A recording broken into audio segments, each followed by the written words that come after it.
for her, but we also take an opportunity to check on children and families who may not you may not ever hear about. You certainly wouldn't hear about them on a show like this. And so we've been honoring a family and a child every week. Uh, we show tonight. I wanted to take a chance to honor all of this. So, uh, Jalen's back in the studio. He's producing for us tonight. We appreciate him. Jalen, let's go ahead and hit that Ellie Faith sounder. We're recognizing true fighters every week. It's time to name the Ellie Faith Fighter of the Night. The Ellie Faith fighter of the night tonight is all of them.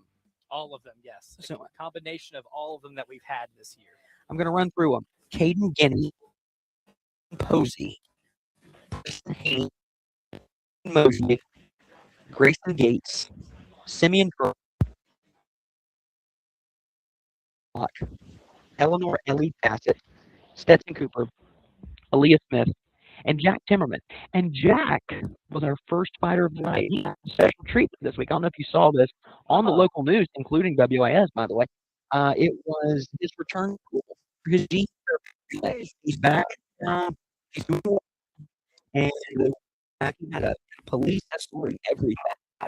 But he's doing well. An update on Roman Elway. Roman's story. Roman, remember, I do. and he's been off and on back in the hospital again, and he's back in USD right now. He's battling blood infection after some treatment. He's doing well at home, but he's been not well. I told Kenzie, his mom, earlier this week that we were going to make sure that we gave them a shout out. So the LRI can be bothered because you guys are prayers. Uh, Rowan is a fighter, and believe me, we believe he is one of the toughest young men that there is on this earth. And so we're- you can see about your family, think about Rowan, and hopefully continue to keep Jerusalem and the good days for Rowan. So all of the there, including obviously and it's like I'm here today. On day and me, you know, Dr. Reddy's did appreciate just the great practice we had on and off the air. This is one of the best things all year for us. We just enjoy doing it so much. And we will be able to do it again for many, many years. I think it's one that highlights true fighters and true heroes, true toughness. Um, and again, in the high school football community, a state this small is close knit, and everyone knows somebody who knows somebody. So we appreciate you guys being invested in the Ellie Faith Fighter tonight here in 2025. We are mere moments away from the kickoff of the 5A Division II state championship game. I see already Chris Miller over there getting ready to call the game for the Trojans. Actually, a Gator Bowl pullover. Well, if you really want to think about it, What is haven't been any high points since then. Anyway, Miller's getting ready to do the radio broadcast crew. We got all the media assembled here. Everyone's on pins and needles waiting for this great game. You can feel it. You can feel the intensity in the building. We'll take a quick break. We'll come back on the other side. It's kickoff time. Talking football right here on the High School Scoreboard Show presented by PayMore on the game.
Welcome back to the high school scoreboard show presented by PayMore.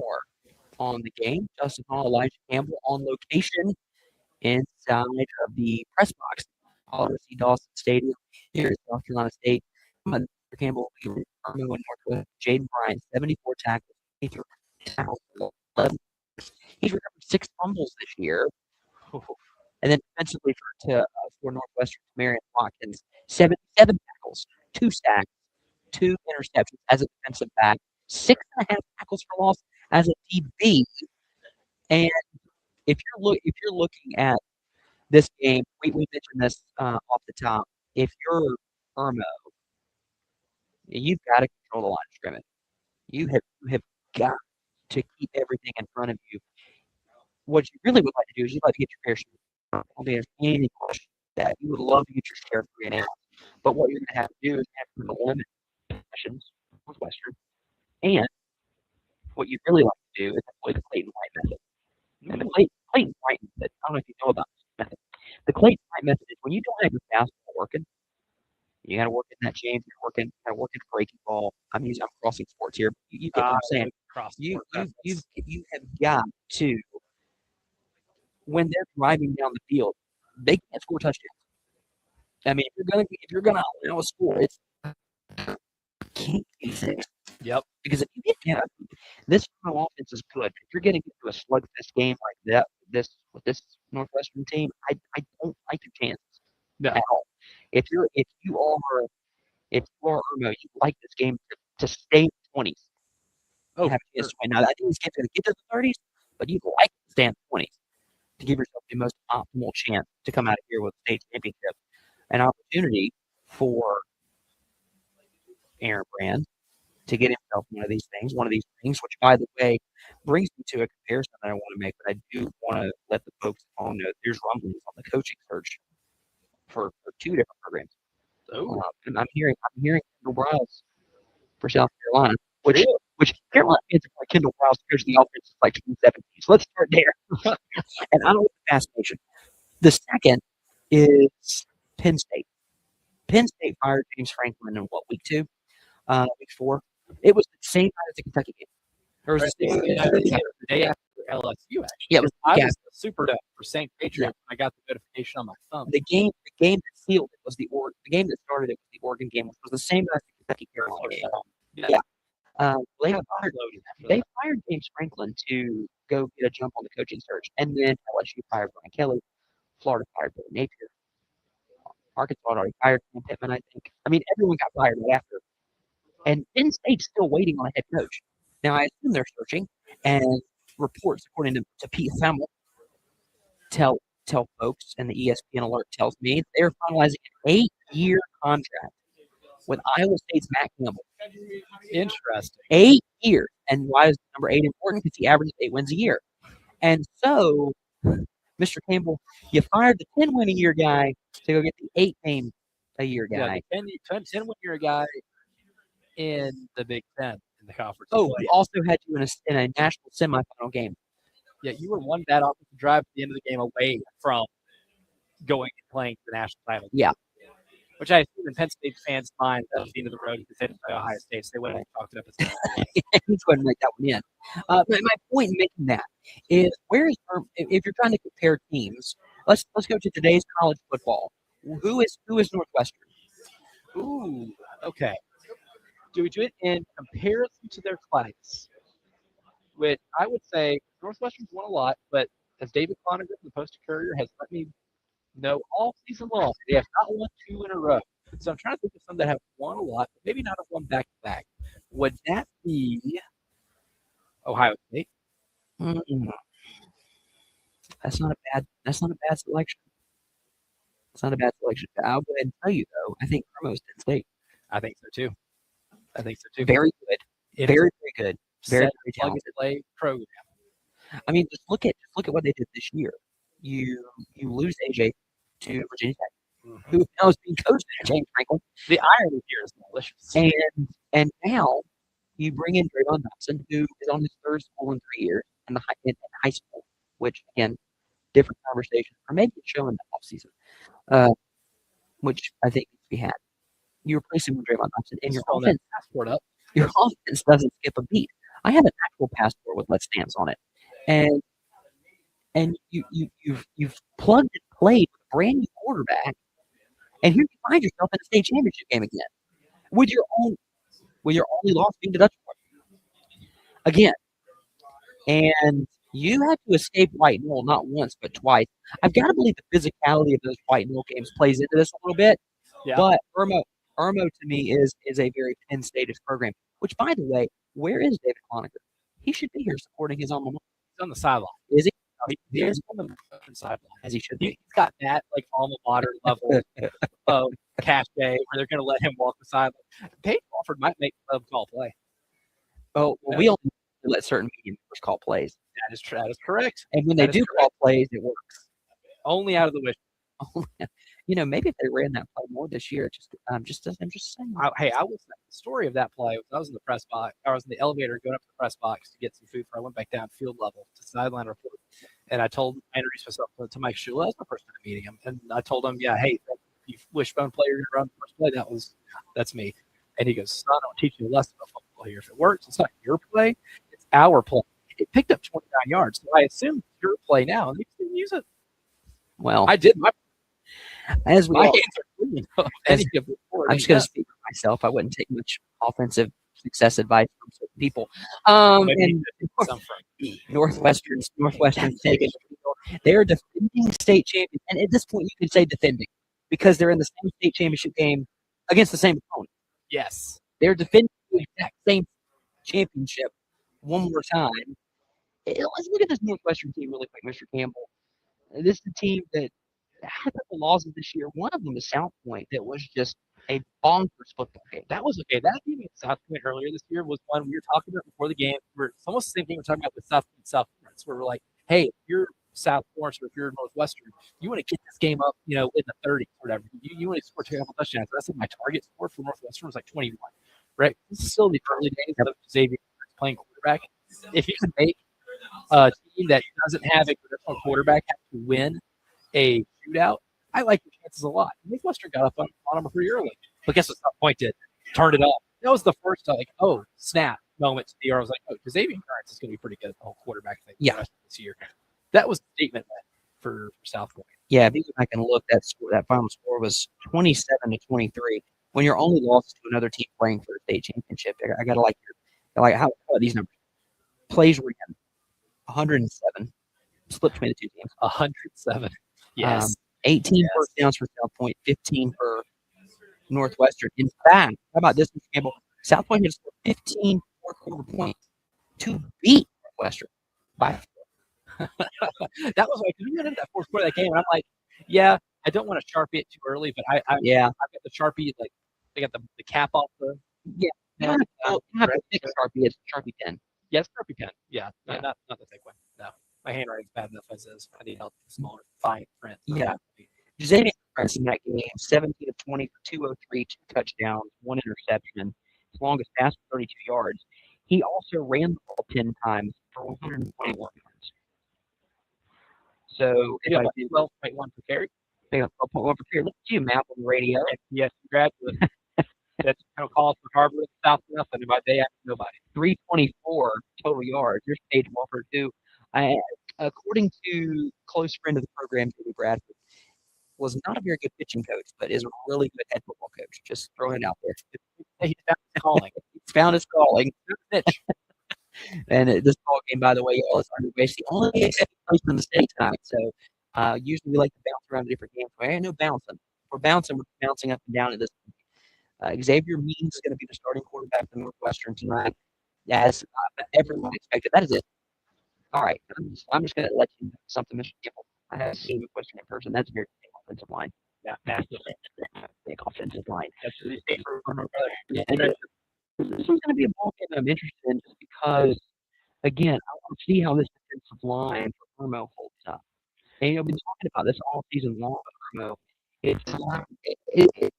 It feels like this program, and again, we're Midlands based, so forgive me, but we follow all these schools. But when it comes to Irmo, I feel like this is that year where they've got to break through. Yeah, this is your best opportunity. If you don't break through now, win. It kind of has a 1998 you all's feel Mm, you lost like the guy at quarterback, and then you had somebody step up the next year that didn't expect you brought a lot of guys on defense. And I think the team, like remember the plays Martin the Pierce Price, mhm.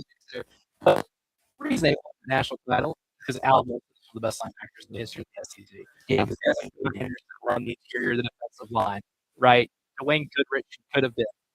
That's a whole other 30 for 30 that can be made about why he wasn't a star with the Dallas Cowboys. But Dwayne Goodrich was an incredible defensive back. Like you had stars all three levels of defense that Yeah. all came back and minimized the loss of your quarterback. I feel like this is kind of one of those examples too, where Irmo's defense, the guys they come back and all the star power Bryant in terms of just looking at a guy at a position group and saying that might be the best of the position in the state. Mhm.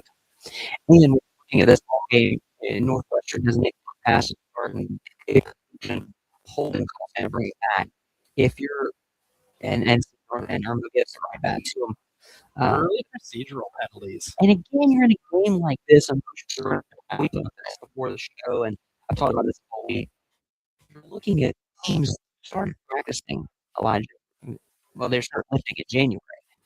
You guys are practicing early August. I can promise you, it was not this temperature in August.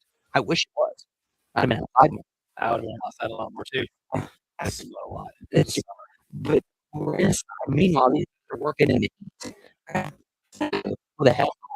The Okay, it took me a second. I those are coming at the high school level, and you're seeing quite a bit actually in the NFL. You're keen on the eyes, so something to keep an eye on there. Again, you're looking at two offenses that like to go east-west while moving the ball down the field. On the edge, they're spread out, and it's going to what you're already seeing from Paige Wolford and this Northwestern offense is we want to get the ball on the edge, and then we want to get the ball out quick. We got to neutralize that remote pass rush. Don't let them get upfield on you. If they're going to get upfield on you, they're going to night, which is fine. Get the ball already out of their hands. Yeah. And so that to me is key. I'm already seeing a Northwestern offense is moving the ball. They're going to be fine. They're going to move the ball. What I like about their offense too is we just commented like on the side of the offensive line. They have what they call it sort of idiots, right? Yes, Yeah. players. And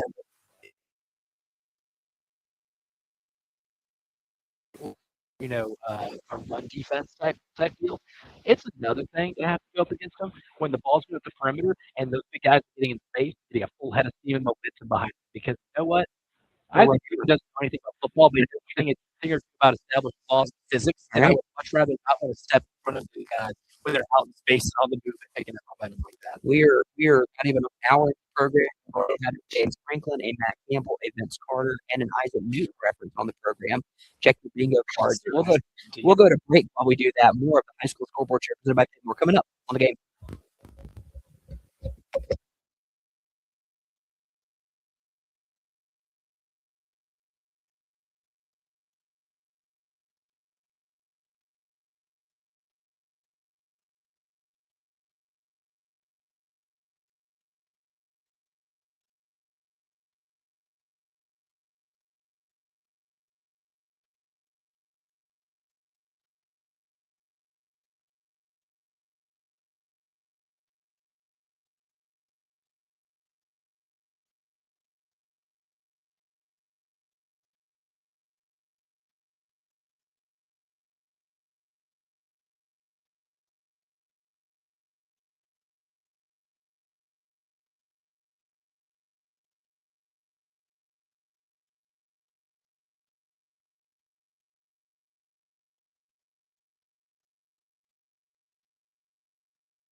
Bowl left.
All right, Jalen, you got us. Okay, I don't hear a return. Are we on air? Okay, well, we're back. All right, we are back Just in, sorry about that, just in time for Northwestern to score a touchdown there. That's Xavier Means. He made an amazing play, Elijah, in the open field. And on that drive, a couple of different things. It's just under a 3-minute drive there. A couple of things you've got going on is you've got Northwestern trying to deal with Irmo's defensive line, and they got caught holding a few times. They got caught struggling a bit, getting caught for holding, getting caught for some procedural penalties. Meanwhile, meanwhile, you had Irmo getting getting caught in no man's land on the outside perimeter, and in that situation, you had Xavier one-on-one defensive back trying to make a play to get in the end zone.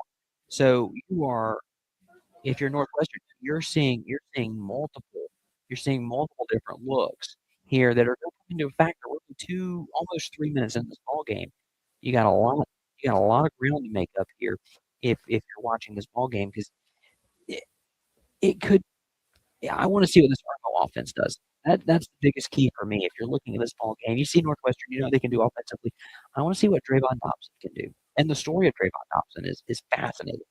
Elijah, a young man who started his career at Great Collegiate, moved to Brooklyn Casey, and in the midst of that was diagnosed with ulcerative colitis and had to have surgery and literally played high school football games with a colostomy bag.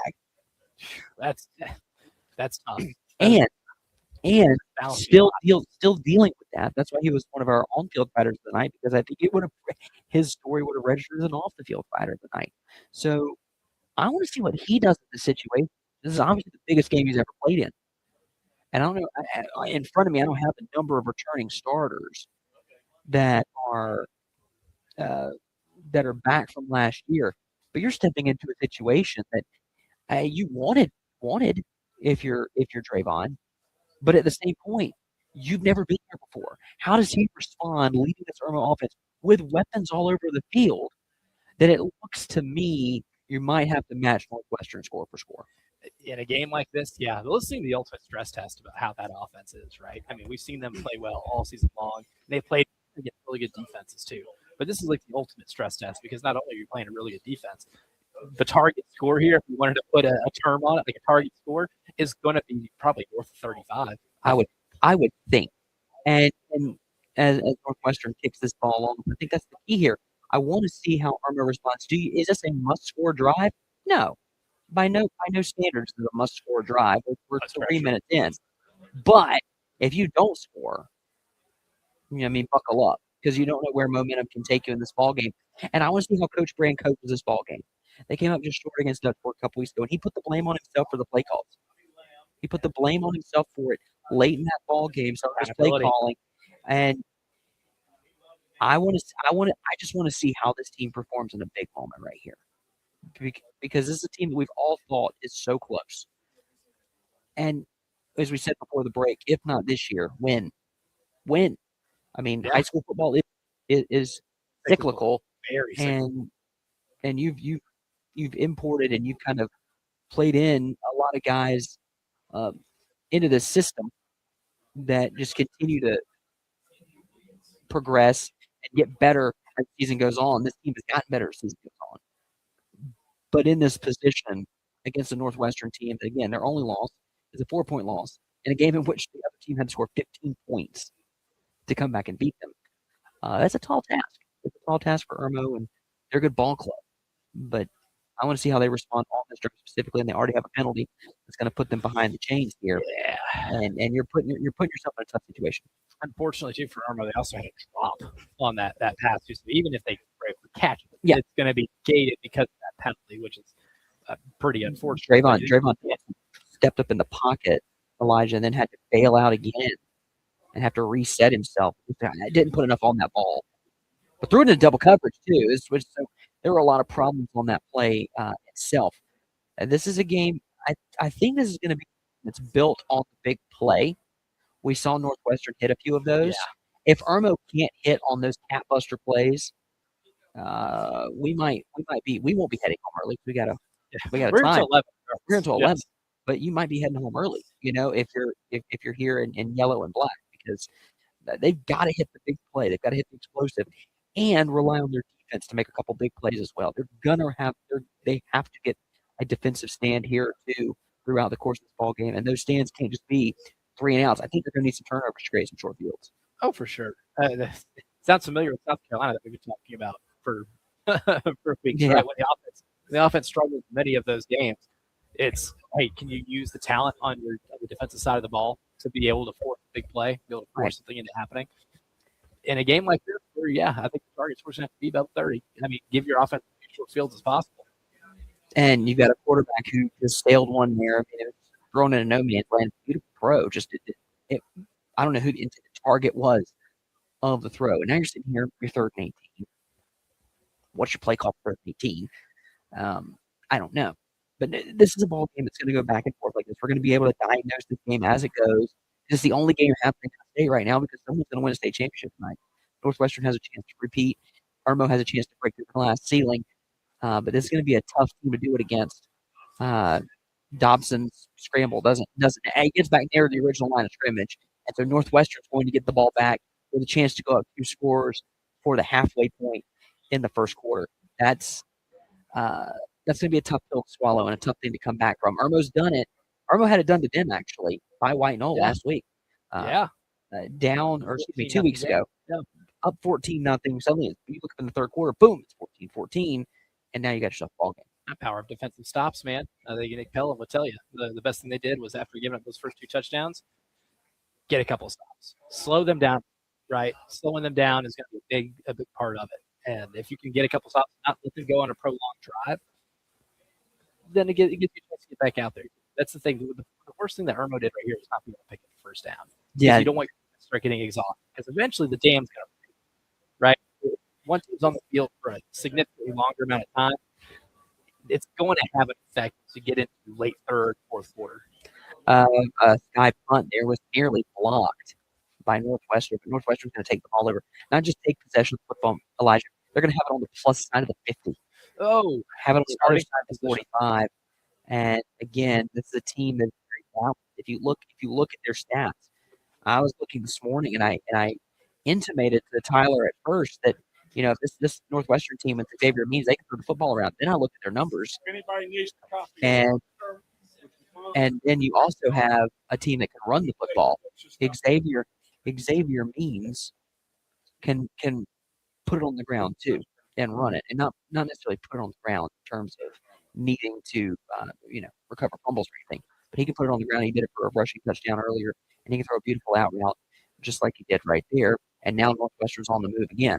So again, we're going to come back from our break. We're going to hit the second hour of our program. As we do, we're going to start going into these games that are getting played tomorrow, take a little deeper dive into those matchups, and keep you updated on what's going on here at the state championship game. And I believe, Mr. Campbell, we got some conference championship games that are coming up tomorrow. We got some conference championships that I believe being played today or tonight as well. So we have all of that. Oh, we do. Oh, man, I need to put up a YouTube TV tab on my computer here.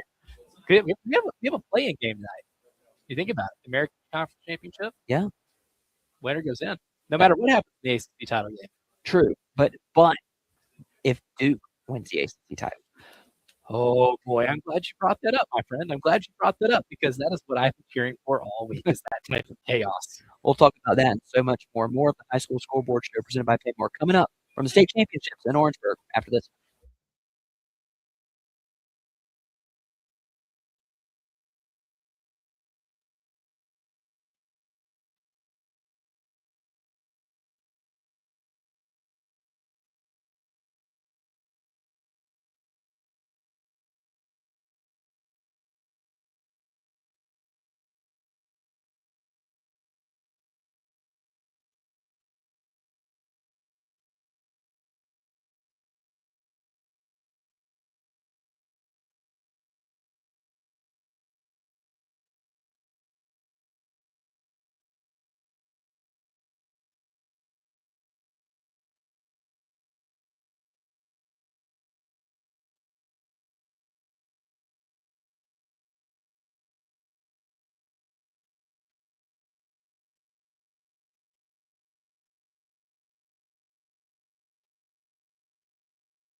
Welcome back into the High School Scoreboard Show presented by PayMore on the game. Justin Elijah Campbell with you from Oliver C. Dawson Stadium for the Class 5A Division II state championship game between Irmo and Northwestern. Northwestern now up 14-0 midway, just over midway through the first quarter of play. And Mr. Campbell, I don't mean to be an alarmist.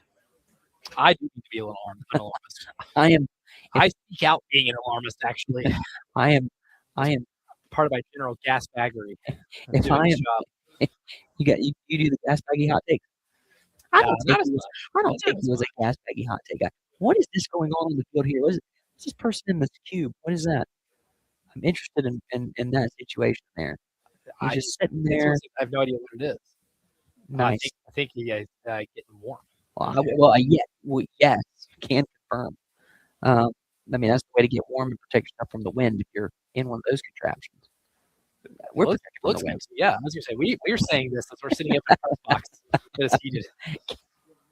Oh, like water and wind. We got confirmation. Nice. Nice. Northwestern taking the ball off to Irmo here. Okay, remember I said the first drive was not a must-score drive? This was a This must-score one, drive. are we in score drive territory? We're 6:13 to go in the first quarter. we are there, sir. Long way from like upside down Falcon Stadium. That's right. Let's see what you did there. You see what I did? I do that fast. I haven't watched any of this season. I haven't watched it. I haven't. Probably, but after 5 years or whatever, I lose interest. Season. Well, that's the perfect opportunity to binge. It's just too bad that it's around Christmas season. Yeah, this is not binging season for one Elijah Campbell. Now, if they did this in like May, then sure. Yeah, you're binging. Your binging season is post. You have a short one though. It is from the end of whatever playoff run South Carolina has, if at all, in baseball. Hey, y'all, now we're talking about stranger things now. Okay. Through Jalen is not pleased with the Stranger Things business. No, because number one, I'm actually caught up. So oh, You're caught up. yes, I'm not. I need to Spoilers. catch come myself. on. I'm not caught up. I did see a clip of a table read from the end of because it's like split into two halves. I did see the table read for the end of the first half. It was pretty cool to see the actors reading it for the first time and not having known what was going to happen. But back to my point, you have your binge season comes from around early June, Yeah.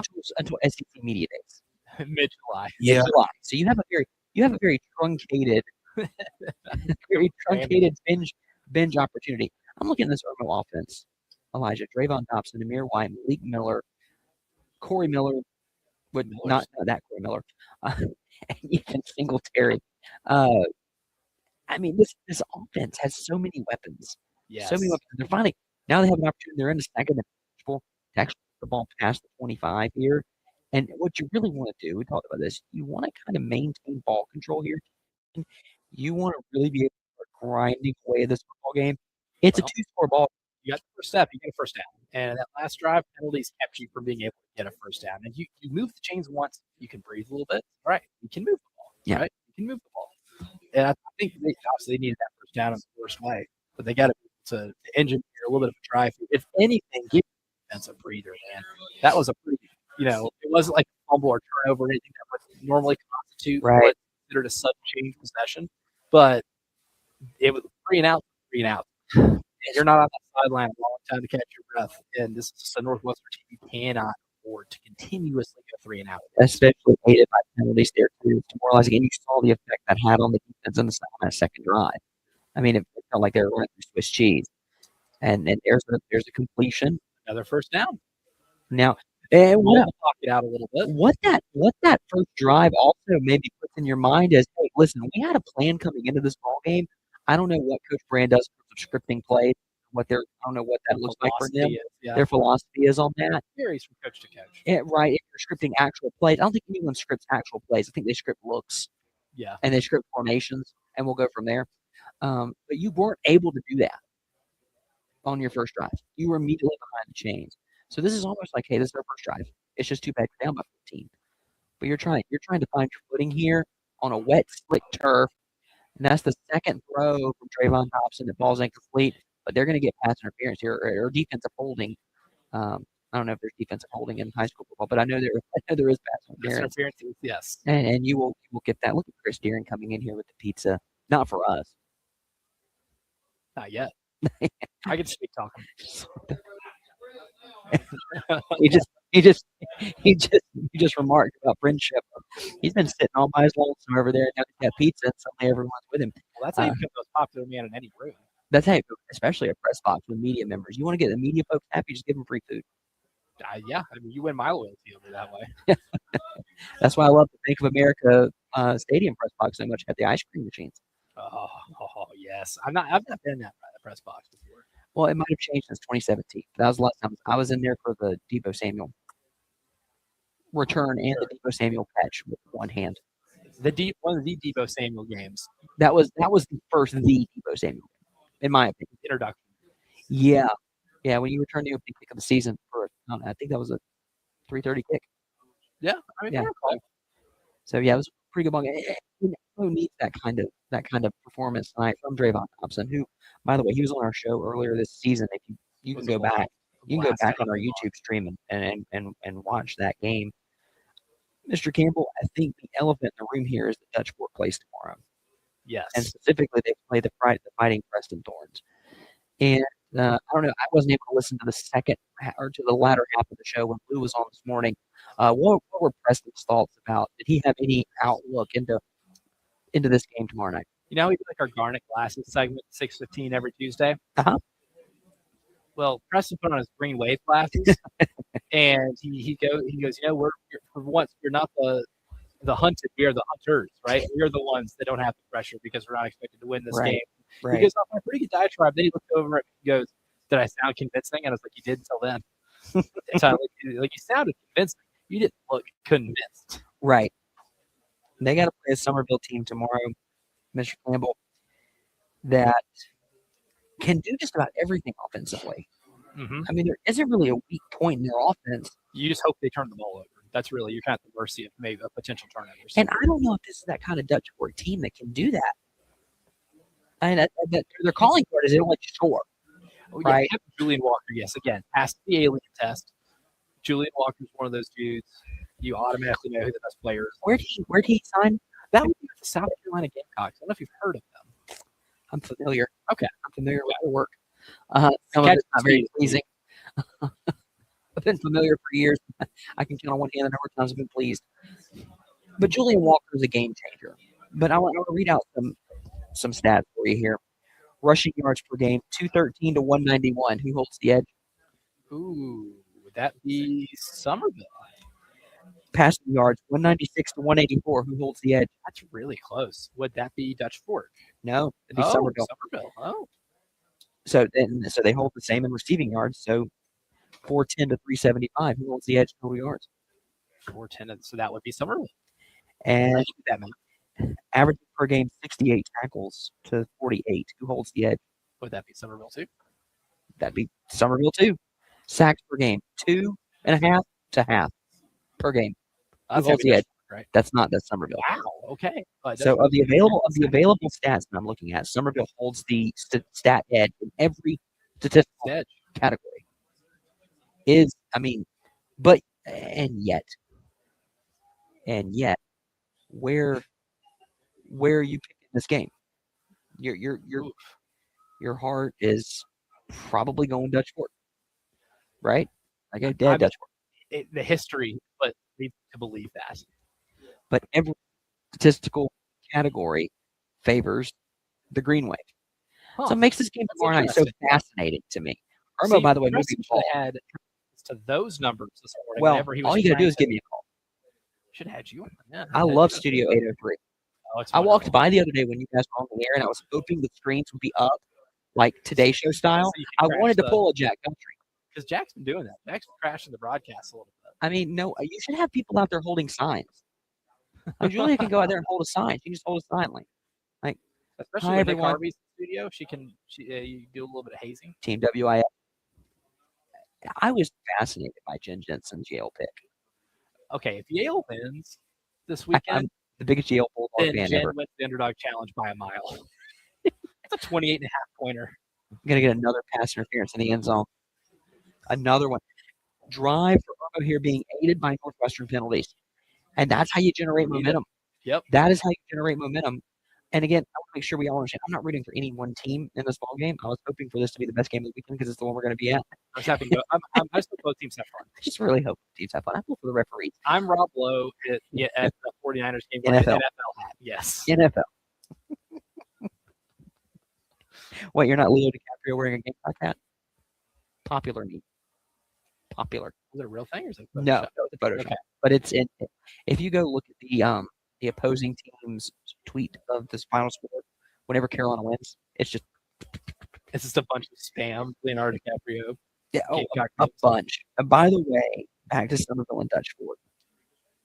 Dutch Fork is outscoring Somerville on average in the second and the fourth quarter, but Somerville's had their fair share of overtime games, Okay. and they're outscoring Dutch Fork per game about 39 to 36. So again, almost every statistical category tells me Somerville is the better team. It's more even than you think. What do we do? What do we do if Somerville wins this game on Monday morning? Oh, What is Preston Thorne doing on Monday morning? I'm just going to give him free reign for an entire to just go off.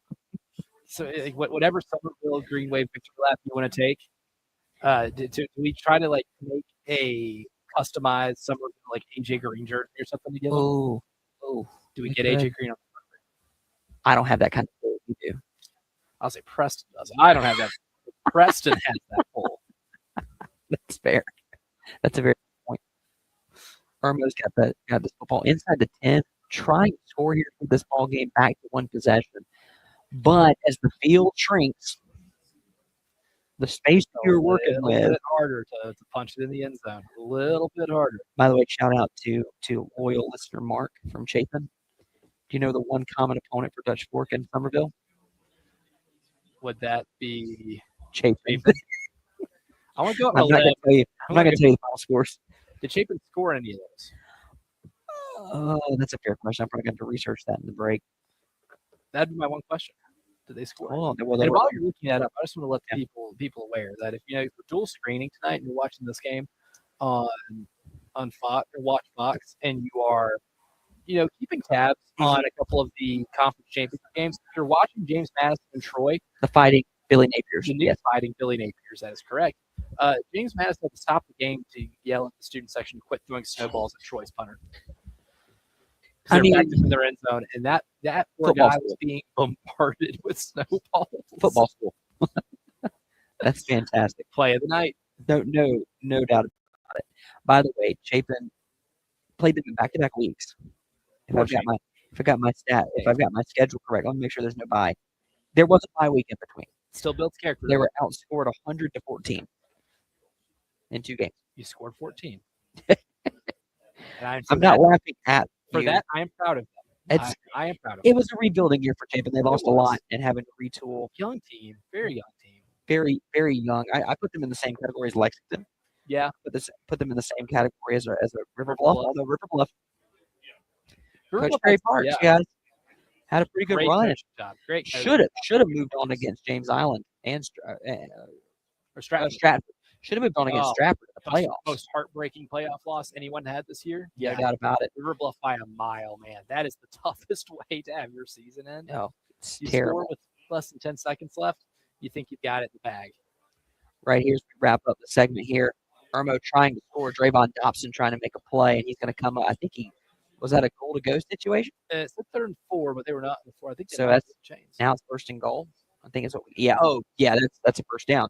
So Drayvon Dobson carrying the football, able to get a first down. Irmo's going to have it 1st and goal inside the 5, trying to cut this to a 1-possession ball game here as we near the end of the first quarter.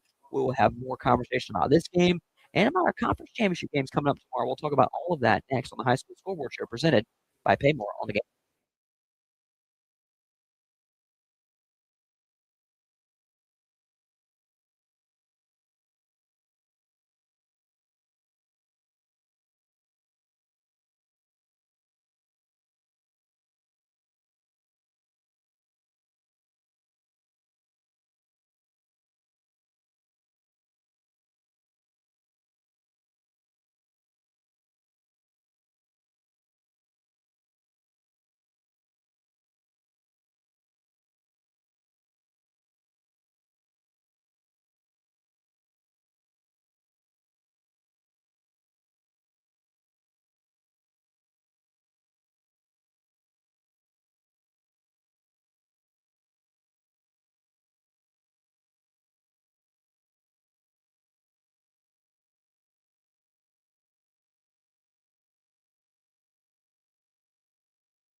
Welcome back into the High School Scoreboard Show presented by PayMore on the game. Justin Hall, Elijah Campbell, Irmo puts the ball in the end zone on a 3-yard touchdown run. They missed the extra point.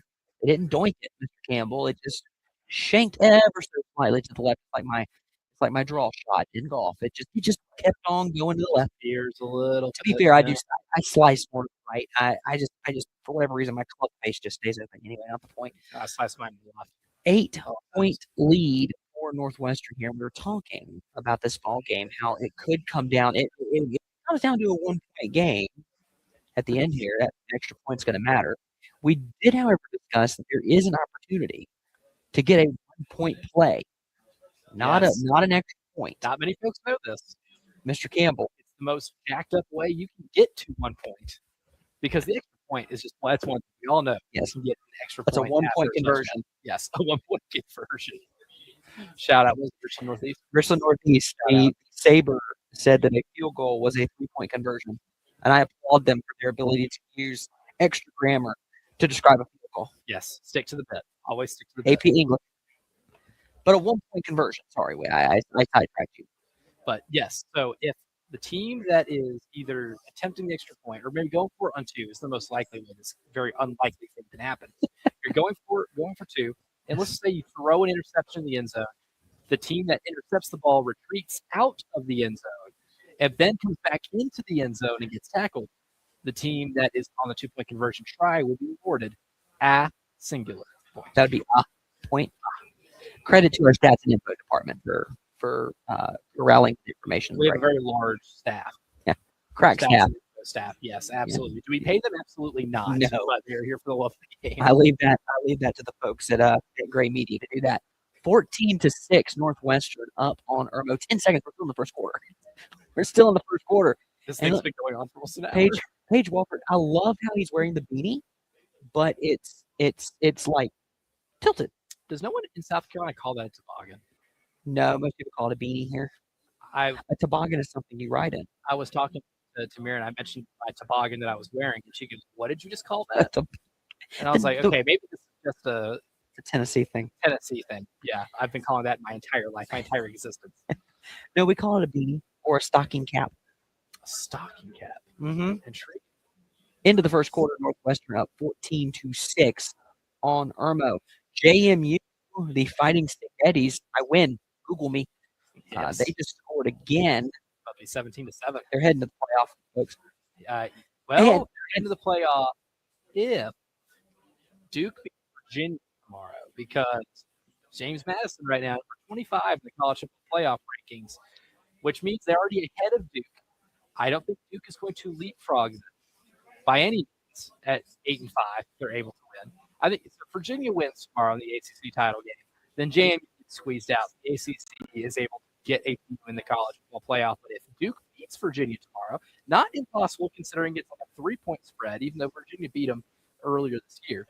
If Duke wins that game and this result holds, JMU, which if I'm JMU, yes, sorry, should be damned for running the score up, maybe. Yeah, we need style points. We need style points tonight. You are going to congrats, group of 5. You're getting 2 teams in. Last year, you leapfrogged a team to get a bye. They changed the rules to eliminate that sort of thing happening, and then they'll get 2 teams in. Bob Casey, the former head coach at JMU, who followed up Kurt Signetti, who went to Indiana. Coaching factory is JMU. He's heading to UCLA, which I didn't know if you know this, is in LA. And their colors are blue and yellow. Yeah. And they're in the Big Ten. Shout out, Coach.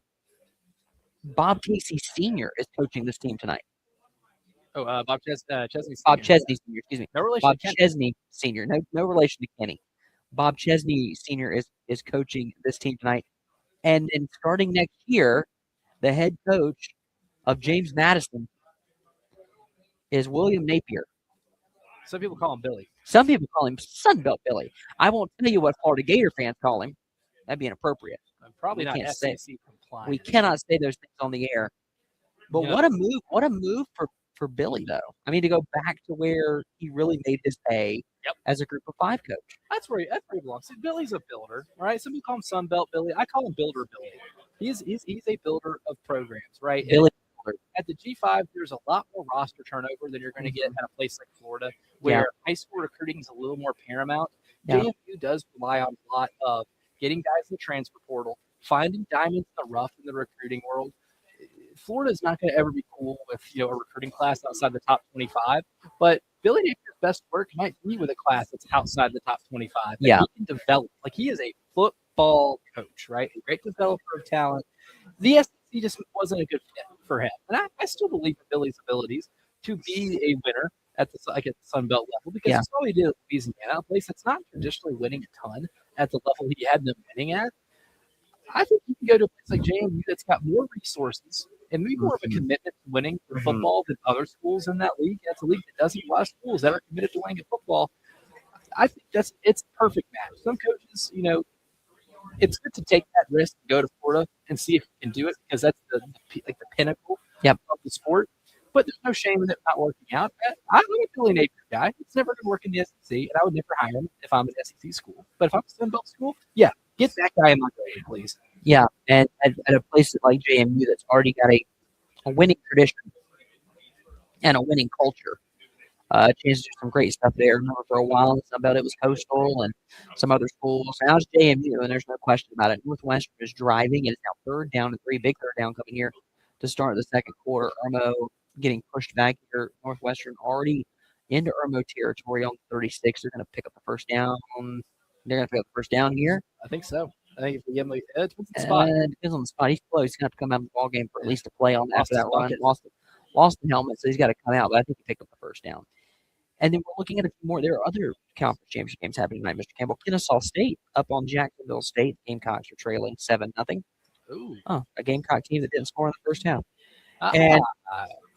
And for Texas, you could pass that one up. Nope, you could not pass that one up. I'm an alum. Google me. North Texas is up on Tulane, 7-0. I did pick North Texas to win that game because it's such a fun offense to watch. Boise State's playing for their third straight Mountain West championship, and they got to go through UNLV. Dan Mullen. And Boise State ran for an ungodly amount of yards when they played earlier this year. Yep. Gary Ford and I were looking at it earlier today, and I think Boise State had one guy run for over 200. Like, Boise State can't throw the ball. Like, they're a reverse Alabama, where Alabama sometimes will just be like, you know what, running the ball never hurt it, right? What is that? Can't do it, won't do it. But, they don't need to, because the passing game is really good. It's the inverse for boys at Boise. They can't throw the ball. Football is being played like it's 1950 in Boise right now. They will not attempt a forward pass. They will run the ball 55 times and try to get for 300. And you can do that against UNLV. You certainly can. I regret the UNLV pick.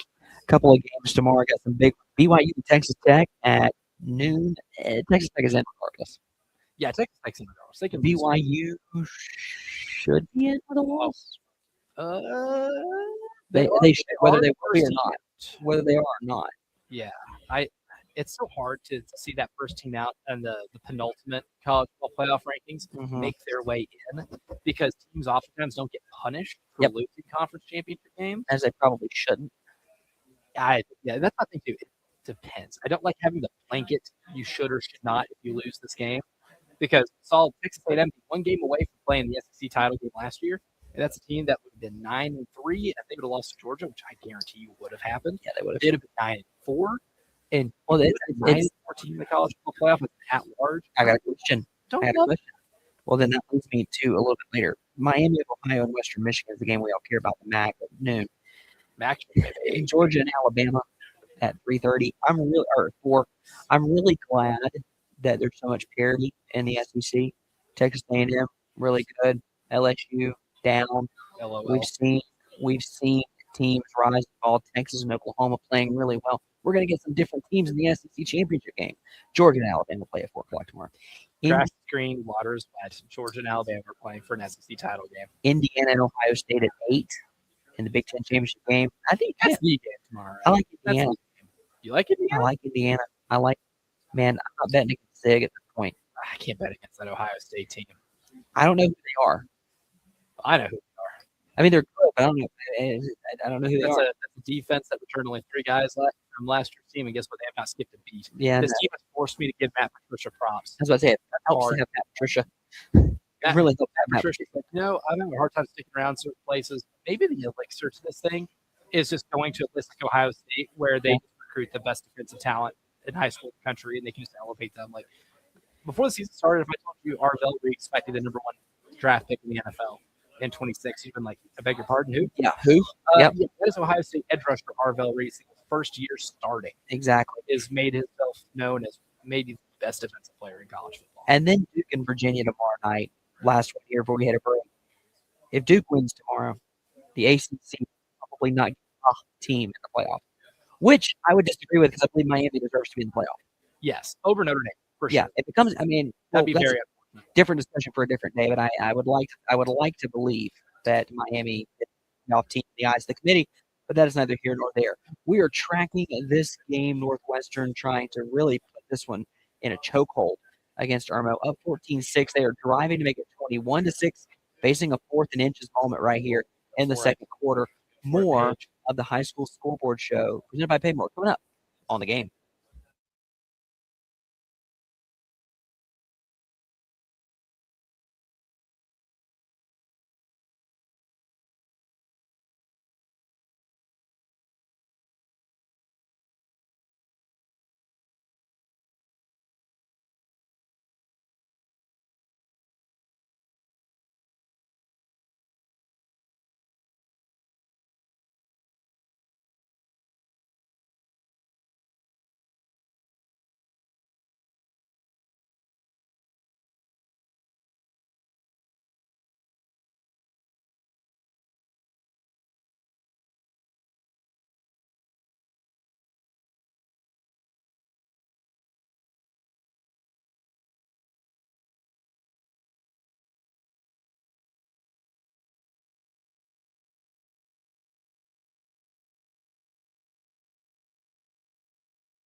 Welcome back into the High School Scoreboard Show presented by PayMore on the game. Justin Hall, Elijah Campbell with you on a Friday night for the final time in the year of our Lord 2025.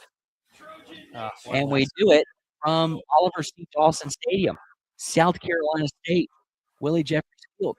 Oliver C. Dawson do what?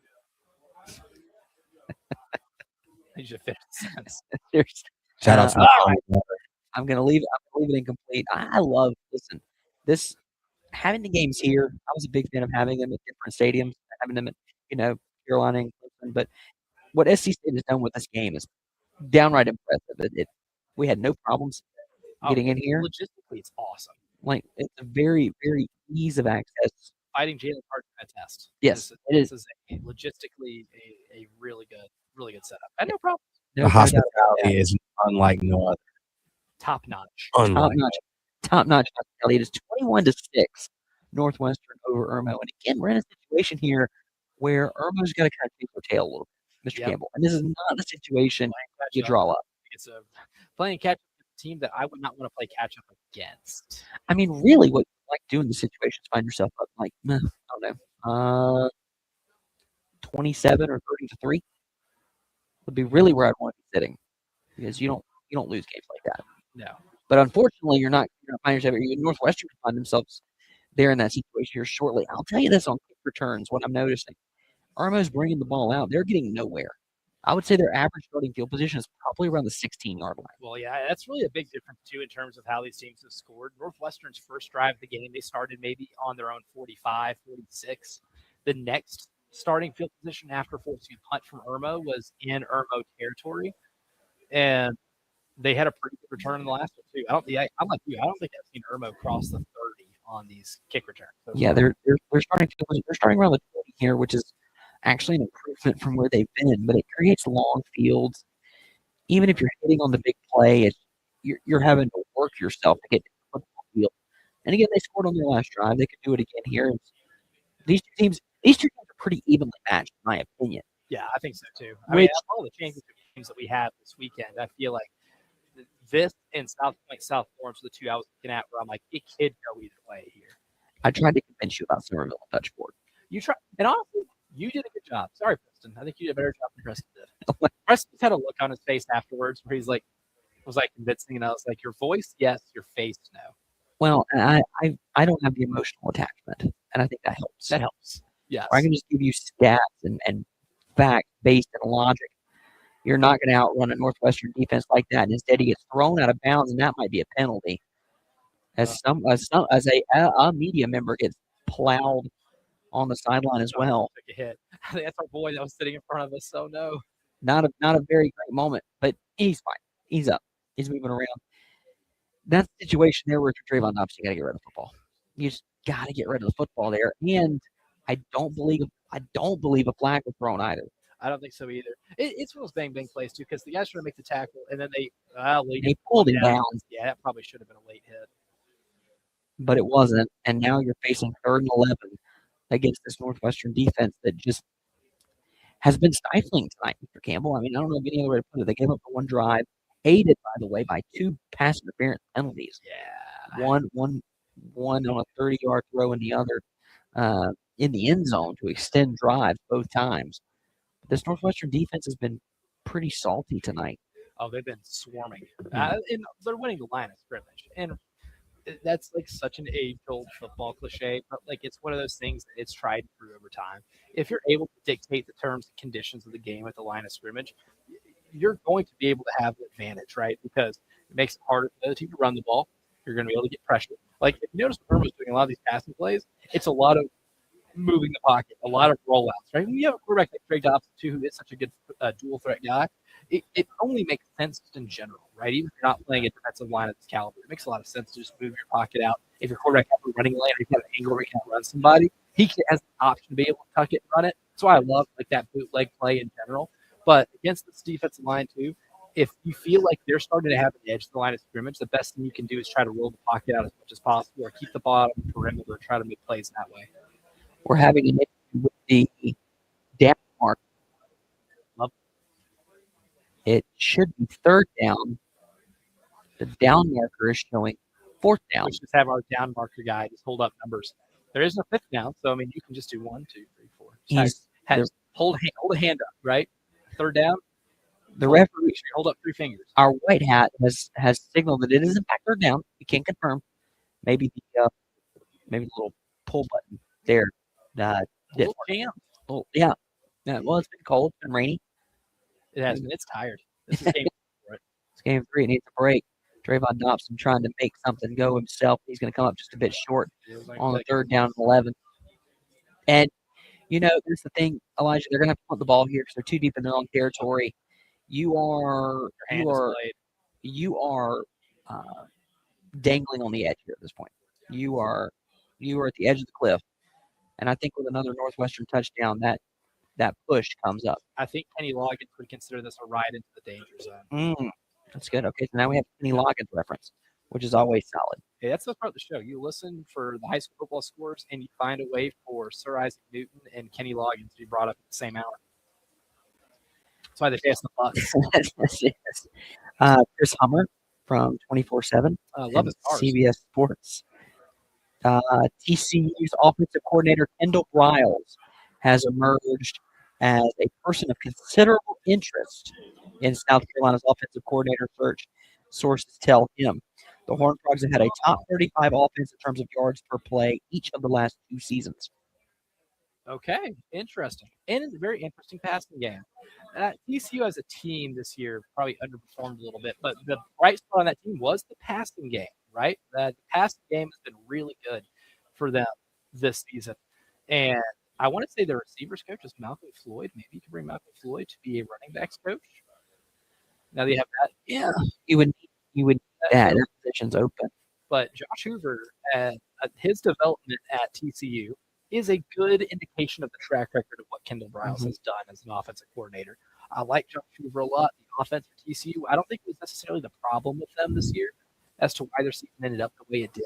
But that passing game put up some really good numbers. And I'm intrigued with Kendall Briles. I think I made it my favorite candidate here was Kevin Deckard, Old Dominion, just because I fell in love with that Georgia Tech offense. That's probably the most like offense if you wanted to do a comparison to that Georgia Tech one. But, that's a very good passing game that he developed. Obviously, Kendall is from a family of football coaches that have been known for what they do on the offensive side of the ball.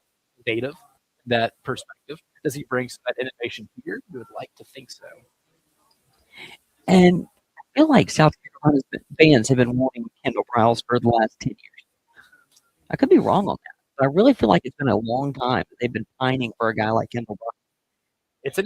If you wanted a name, you've got you a name. I'm going to come into fruition. I'm going to use the Tom Fornelli quote. Great hire. Don't know if it's going to work. Could be terrible. Great hire. Don't know if it's going to work. There is an element of it maybe not working too, because that's the Kendall Briles too. An important thing to remember here is how much play calling duty did he have at TCU? Because he was an offensive coordinator under a head coach, Sonny Dykes, who has called plays his entire time as a head coach, right? That's Sonny Dykes is an offensive mind. How much of that play calling responsibility did Kendall Briles have? That's one thing I'd be curious to know before trying to piece together. If this is his first job, being the primary play caller, then it's more believe it when I see it type basis. Yeah. But it turns out he was given a lot of the reins, and you'll feel pretty good about it. I don't want your first time calling plays on a full-time basis being at the SEC. I do not want that, and Irmo doesn't want that. It is 27-6 extra point ending here. We are midway in the second quarter in this ball game. That's a remarkable catch too. My goodness. Yeah. Flood makes an incredible catch in the end zone. It makes like a sliding catch. You see that in the outfield in baseball of a center fielder who's coming in and trying to make a play and sliding. He slides, makes that catch on his back. Can we get that nominated Sports Center top 10? Well, Dun-dun-dun. social media people need to make it happen. It's going to be 28-6 with 6 minutes to go. How surprised are you by the result right now? Very, very. I figured Irmo, if you made me pick this game, I would have picked Northwestern just because It's Northwestern. It's Northwestern, and as much as I love Irmo, I feel like this Northwestern team maybe just had a little too much offensively. Yep. But I did not expect it to be 28-6. I thought this would be a shootout where both teams were able to get there. But right now, Northwestern's just dominating both lines of scrimmage, and I didn't expect that to happen, considering how much we're talking about Irmo and Jake Bryant. And having the best defensive lineman in the state is going to help you out a lot. It hasn't helped out a lot here in this game because Northwestern's offensive line has been an MVP caliber unit so far in the first quarter and a half. And I only key what you said there about the defensive line getting a push, and that to me is the most shocking thing about this ballgame. And they are dictating this Irmo defense in every phase of offense. They're getting anything they want. Well, and right on now. all these scoring drives, they're getting up at least 9 yards per play. I'm curious to what that average is so far over the course of a quarter and a half. But in the last scoring drive, 4 plays, 44 yards. This one, 3 plays, 28 yards. That is 10 yards per play or 11 yards per play and 9 yards per play, respectively. Switch over. Like, it's not just that Northwestern is able to just connect on big plays, but they don't have any negative ones. And Irmo's had several negative plays, including a couple procedural penalties, some holding penalties that are maybe worse than negative plays. The negative play can be like a 2-yard loss, right? When you're trying to get the ball.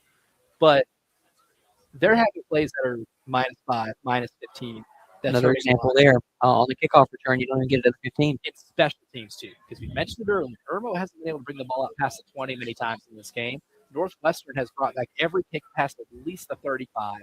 And on that punt return that set up that last touchdown score, they brought that punt up probably about what, the Irmo 35? Yeah, that was a pretty special punt return. And now Irmo's offense is faced again with it. You got to go get one here. You got to get momentum back on your side. You do get the ball first to start the second half, but you're already in that middle eight. You're already trending toward that middle eight territory, and you got to get yourself back in this ball game. There's 6:07 left. You should still have the ball. Unless you score a touchdown, you should still have the ball with 4 minutes to go in the second quarter. Then you get into real middle eight territory. Yep. You get a touchdown, get that 2-point conversion, and that first play is not going to help them out much.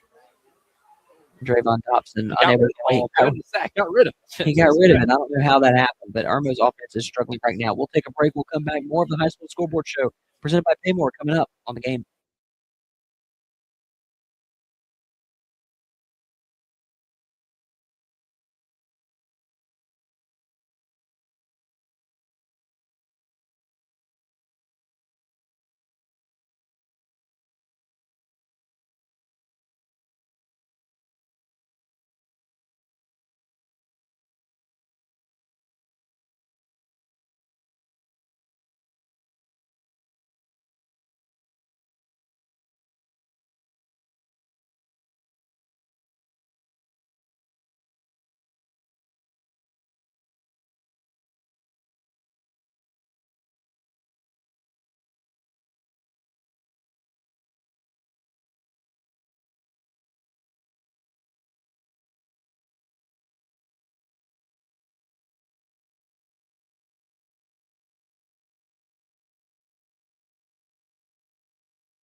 Welcome back into the High School Scoreboard Show presented by PayMore on the game. Justin Hall, Elijah Campbell, Northwestern with you. APB out for Irmo. Oh, buddy. Put him on a milk carton. Developments. We have a development. It is 35-6. A pick six for Northwestern. And Marion Watkins, who we highlighted before the game. Texas A&M bound. Man, pretty impressive of Mike Elko to come up here and get a kid out of Rock Hill. Yeah. Football City, USA. That is interception number 3 for Marion Watkins on the year. And you know how many he should have this year, Justin Hall? 0. You know why? Why are you throwing in that direction? Right. I'm going to identify where number 1 is on the field, and I want to be like, okay, we're not going to look on that side of the field. We're going to throw it over here. But, when you're down 28-6, you kind of need something to happen, and you kind of need the whole field available to you. So throwing it in the direction of Tamarian Watkins, not ideal, but maybe necessary. And Tamarian Watkins just showed why you don't do that. And now I will do anything for points, but I won't do that. it's a 30-point ball game. Irmo's going to get what? That was an interesting decision. A pitch back on the kickoff when you've not been picking up yards kickoffs. Irmo's going to get the ball across the 20, though. They're going to get it to the 23. Which actually ended up being one of their better returns of the night. And I think now we can begin to have this. I didn't expect to have this conversation with 5 minutes to go in the second quarter, but here we sit. We mentioned this before the game that this is the moment where if you're Irmo, you got to go get it. And Trayvon Dobson's done. He is staying on the sideline, and a new quarterback will take over for Irmo, who sparked a rally a couple weeks ago. He did, yep, and a comeback win. But this would be the stuff of legend, would it not? Well, if you come back 35-6 against this Northwestern team, I don't care what player you are. If you are a part of that, you are going down in history. Irmo has made, I think it's either their 8th or 9th state championship game, and they haven't won one in a long time. I was going to say, well, yeah, we got to get crack staff on this. Lou will be able to tell us when he joins us because he's still joining us in half. I don't think, if I know anything, this game could be 100-0, and Lou Bajak on the sidelines, not leaving. Nope, committed. So, yeah, he's got to talk to players after. Yeah, so he will be here. He'll be here at half to talk about this ball game. Yeah, correct. Talk about this game. He'll talk to us about the 2 games that have taken place already today, and we'll do a little preview of the games tomorrow as well, including Strom Thurmond and Hampton County, South Point and South Florence, and then of course the nightcap between Dutch Fork and the Fighting Cresting Thorns of Somerville. Of those 3 ball games, you've seen the games today, and the games may have been lopsided. Yep, they've been at different varying degrees. Do we see that continue tomorrow, or are the odds more in our favor to see things kind of regress back to the mean, return to the mean? I shouldn't say regress. I think we'll have a better slate in terms of excitement, mostly because I think South Point, South Florence is going to live up. I'm not giving hope in that one living up to the hype. But today, I think you saw a couple of just the big-time players in the games make incredible plays. I mean, Oceanside Collegiate obviously has a team full of those dudes, and they had a roster advantage every single game they played in this year at that 3A level. Yep. And again, Oceanside Collegiate is the one team to beat Dutch Fork this year. That's correct. And they got to play this in 3A. So I think that is to be expected. As good as Bamberg Gerhardt is, and as much fun as I've had with BHP this year, and even last year too, Oceanside Collegiate seemed inevitable. But the game earlier too, Brian McMillan for Bamberg Gerhardt, that kid put up video game numbers this season. And I know some people dogged against their non-region schedule. It just didn't matter because that team is just that much better than everybody else that they played. Your offense is like that. You're plug and play. Everywhere you go, you're plug and play. And there's a reason Brian McMillan accounted for 69 touchdowns this year. And Irmo has a touch. And it's blocked. And it's returned for a touchdown. Oh, heavens. It is 41-6 with 3 minutes and 48 seconds left to go in the first half. Oh, not in the game. Heavens. In the first half. I'm about as shocked. You can hear a pin drop in here. As I think I could be. It's almost unbelievable, Mr. Campbell. Wow. Now the referees are huddling here because we could have a penalty. I would say it might be a dead ball penalty sometime, maybe a celebration thing after play. I don't know, but I don't know what could call here. There was no penalty. There was no obvious penalty on the punt block. So it would have to be either, again, on the punt block return, scoop and score, or after the play. Penalty depriving us of a great finish on Northwestern. Yeah, 15-point penalty.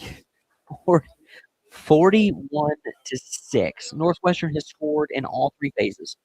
Defense, special teams, and of course offense. Of course, offense. They're picking up a minimum 9 yards of play each drive. And now you're sitting at 41-6, extra point pending to make it 42-6. It's a state championship game. You don't stop. You don't stop trying. But at what point do you go? It's an illegal substitution on Irmo. Yeah, I think if I'm Paige Walton, I think I decline that. Yeah, no, I'm gonna let that go. The they had a player running on way late. Oh my god. Way late. Yeah, I don't know if I've ever seen a player run on that late. Discombobulation. Discombobulation at its finest. Here's your word of the night. Hey, misery loves company. I just had a score come across the desk here. Gonzaga's up on Kentucky men's basketball, 86-55 in Nashville. 86, 31 points. Yep. At Bridgestone Arena in Nashville, which is essentially Rupp South. We got the swinging gate formation. They've gone for two. I love the swinging gate formation. It's like, what are you looking for? What's your look? If you determine if you actually end up going through with it or not. Like, what does it do? What are you looking for? I'd be interested to bend someone's ear about that. It is now 42-6. Oh, in the state championship game between Northwestern and Irmo. It'd be really cool if we got Northwestern to play the winner of Somerville and Dutch Fork. I would love that. And for one 5A state championship. You get to keep your division state championship. Yeah. But now you get we'll call it the king of the castle. I love it. The powers that be are in the room, so feel free to pitch that idea. We gotta schmooze it up. You gotta be a schmoozer. That should be yet another. Get that to happen. I mean, that just be yet another game that Mr. Campbell will get to cover. So I think that would just do us all some good. Either give me that or a last chance bowl. Find two winless teams, make them play. Chapin and Airport. Chapin and Airport. Both Eagles. Strap it up. Eagles. Oh, an all Eagle last chance bowl. You get one last chance to win a football game. And if you lose, you're relegated. By the way, they're looking as we wait for this game to resume. Ohio State, Indiana, Georgia, Oklahoma, Ole Miss, Oregon, A&M, Texas Tech all have a 99% chance to make the playoff, according to the ESPN predictor. How is that possible? Oh, you're locked in. That makes sense. I mean, if you're all but locked, yeah. Yeah. I think what constitutes the 1%? I would say an act of God. Correct. Well, there are some things that can happen, I guess, if you lose your starting quarterback. That's never happened before. No. Nobody's ever lost a starting quarterback, and that's what kept an undefeated team out. What about if you lose your head coach? Oh, apparently not enough. I have some interesting opinions on that. It is, by the way, we are here at Oliver C. Dawson Stadium at South Carolina State. It is 42-6 Northwestern over Irmo as we are in the midst of championship weekend for the South Carolina High School League. Again, Irmo's trying this little flip pitch kick return, and they don't get it past the 15. That one not as successful as the last one by about 10 yards. I will tell you, Mr. Campbell, that it is very, very apparent that Northwestern is refusing to be beaten in any phase of the football game. In any phase. In any phase. In any position group, too. I mean, the wide receivers are making plays. You saw that sliding catch in the end zone. Quarterbacks making plays. Tamarian Watkins, your best players, already got pick six. Special teams have already blocked a kick and return it for a score. Right. I mean, it may be the most flawless game I think you could see a team play in a game of this magnitude. In a championship setting, for sure. How about this, Mr. Campbell? With one more, is there 3:38 to go in this ball game? Or in this half? Well, was that? Yes, dare I say a Freudian slip? That might have been a Freudian slip from your friend here. But I will tell you this: that with one more touchdown, should they hold Irmo in the end zone, we'll have a running clock in a state championship game, which is just unfortunate. Did not foresee that in any game. And really, I thought maybe the game that I would have maybe projected it happening is Oceanside Collegiate Belton Onion Path. Not because of anything about BHB again. Oceanside Collegiate beat Dutch Fork. Right. You beat the final boss in the state, right? I can expect you to run through 3A pretty well, even with some of the best 3A teams. But I would not have foreseen this being the score in this game. We got to hit a break. We'll come back on the other side. We'll talk more high school football. We'll talk more about this game. We'll talk more about, just sports in general. And we'll have a lot of fun on the final program of this season. More of the High School Scoreboard Show presented by PayMore coming up on the game.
Welcome back. Welcome back into the High School Scoreboard Show presented by PayMore. On the game, Justin Hall, Elijah Campbell with you on this Friday evening. I'm in shock. I'm Ron Burgundy. I might as well have seen Santa Claus in person. I couldn't be more What's surprised. he doing here this time? This time of year? He's not supposed to be around these parts for another couple of weeks. Insert Christmas vacation reference here. I wouldn't be more surprised if I woke up in the morning with my head on the carpet. Armo is driving the football, though, here, Mr. Campbell. They got behind the defense on a big throw, and now they're in Northwestern territory again. We're in running clock danger here. I mean, we have successfully gotten that point in this football game. That is a sentence I did not foresee, Justin Hall. Well, Northwood Academy running clock.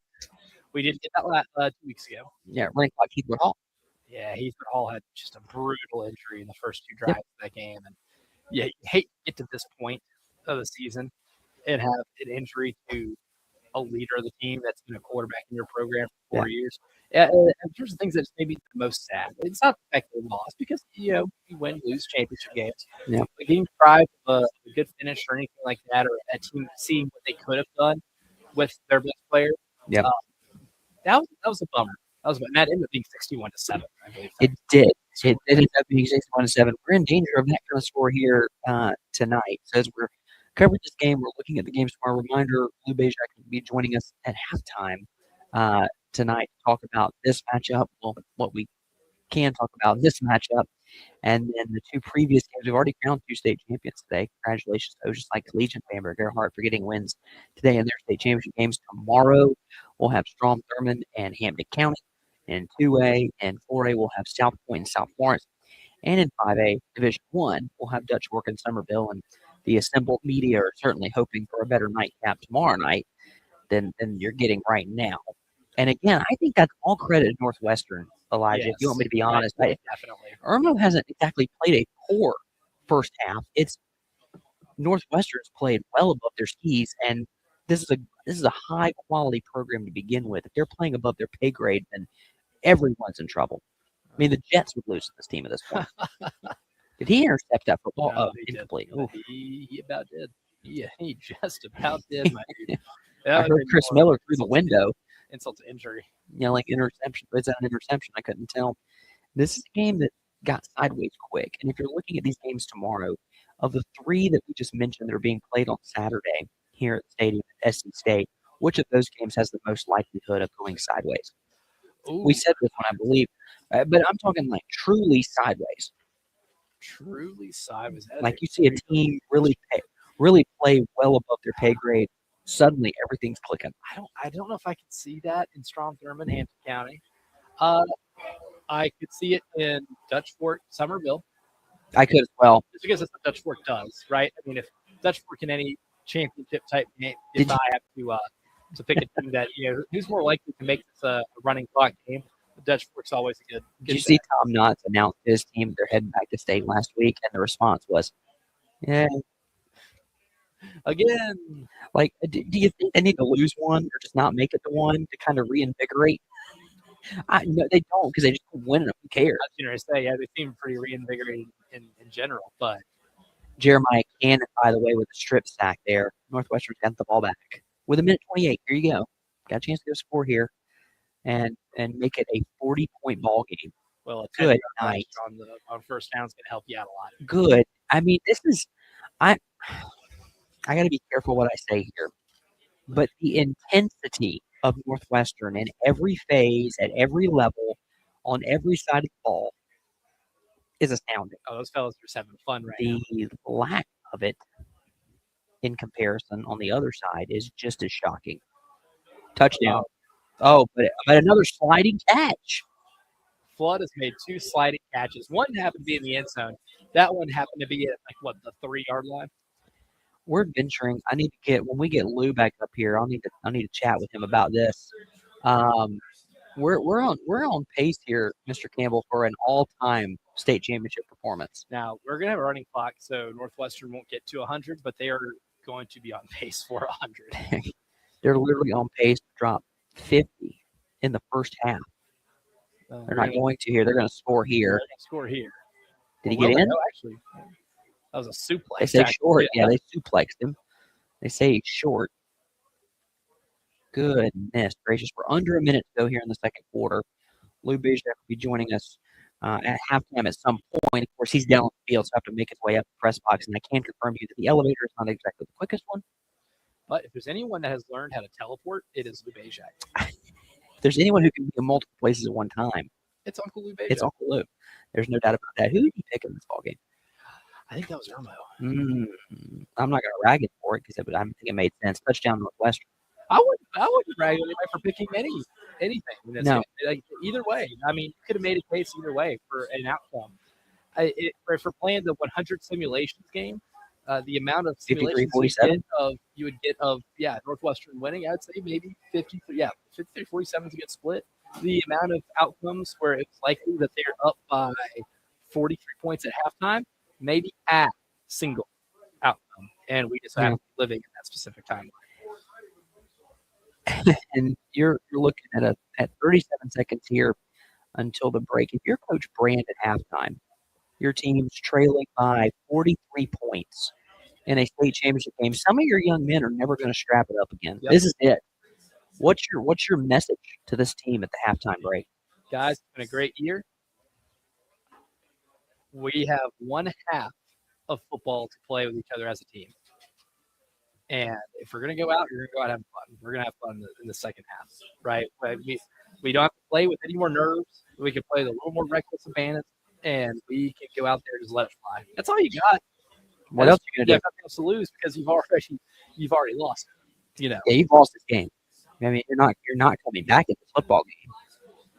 this would be the greatest comeback in the history of sports, man. I mean, I was amazed at Texas A&M. I'd be more amazed at this Oh, by far. by far.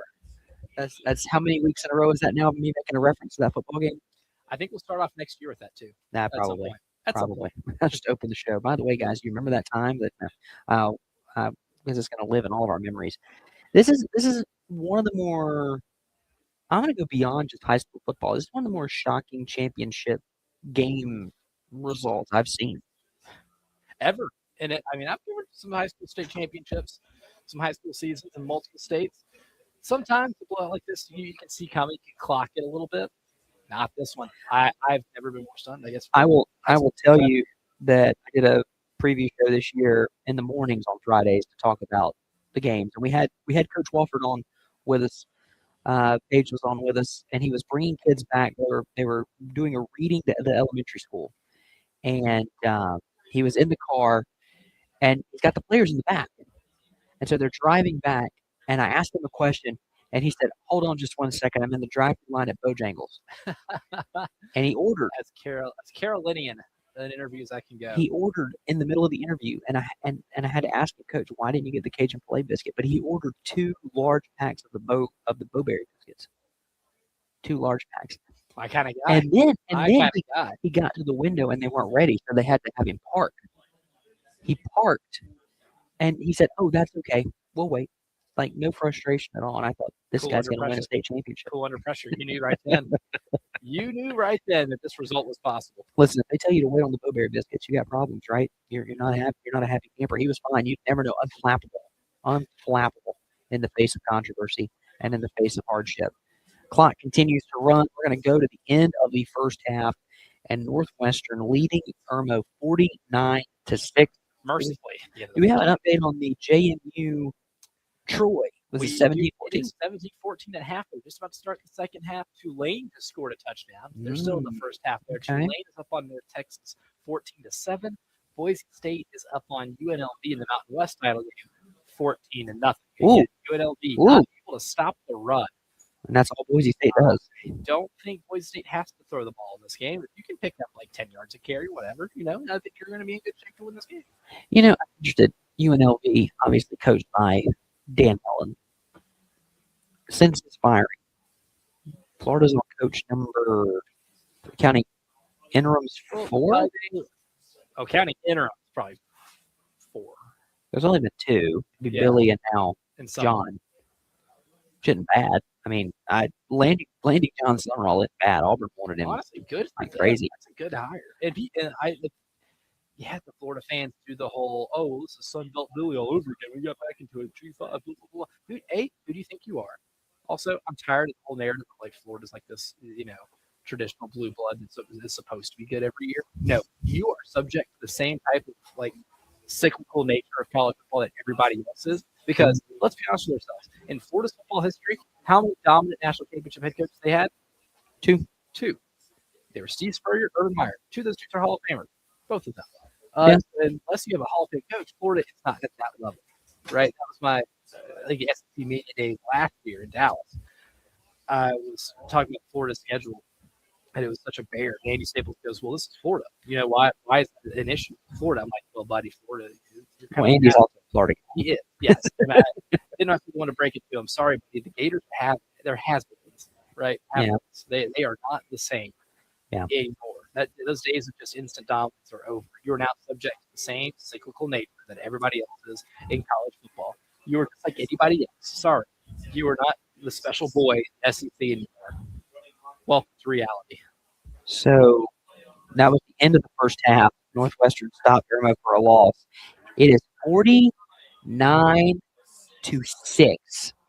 at the halftime break. According to our sources, which is the rule book, we should have a running clock in the second half, which means this game is going to wrap up fairly quickly. Yeah, we're going to Forrest Gump the second half of the clock. Just keeps running. And we'll run ourselves onto a break. Lou Bajak is set to join us here at some point during the halftime break. We're forward to chatting with him. We'll do that next on the High School Scoreboard Show presented by PayMore on the game.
Back here at Oliver C. Dawson Stadium, South Carolina State.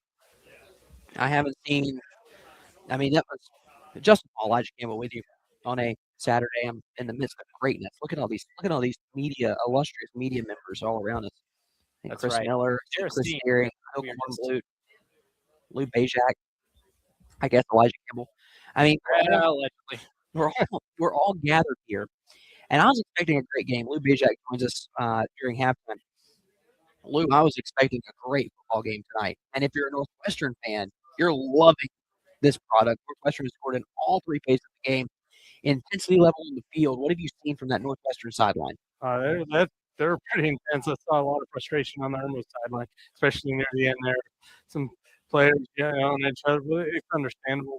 Yeah, it's just that was about as dominating in the first half as you're going to see. 49 points, 4 rushing touchdowns for Xavier Means, throwing touchdown, Texas A&M, Steiny, Tamarin Watkins, pick six, and they block the punt. It just all going the right way. And that is after our first quarter where they had like 7 penalties and made all kinds of mistakes, but just totally dominating performance. And as they are on their way to their second straight state championship, which, according to David Cloninger, they had never done before. Correct. But they will do that now, and I'm sure Cloninger's down there just having a blast right now. He's there. I saw him in his Fonzie leather jacket. Yeah, he's down there. Yeah, okay. We need to get the Fonz up here. All right, so this game got lopsided. I think it's more lopsided than any game I've ever seen in a state championship game. I had to think hard about some really lopsided ones.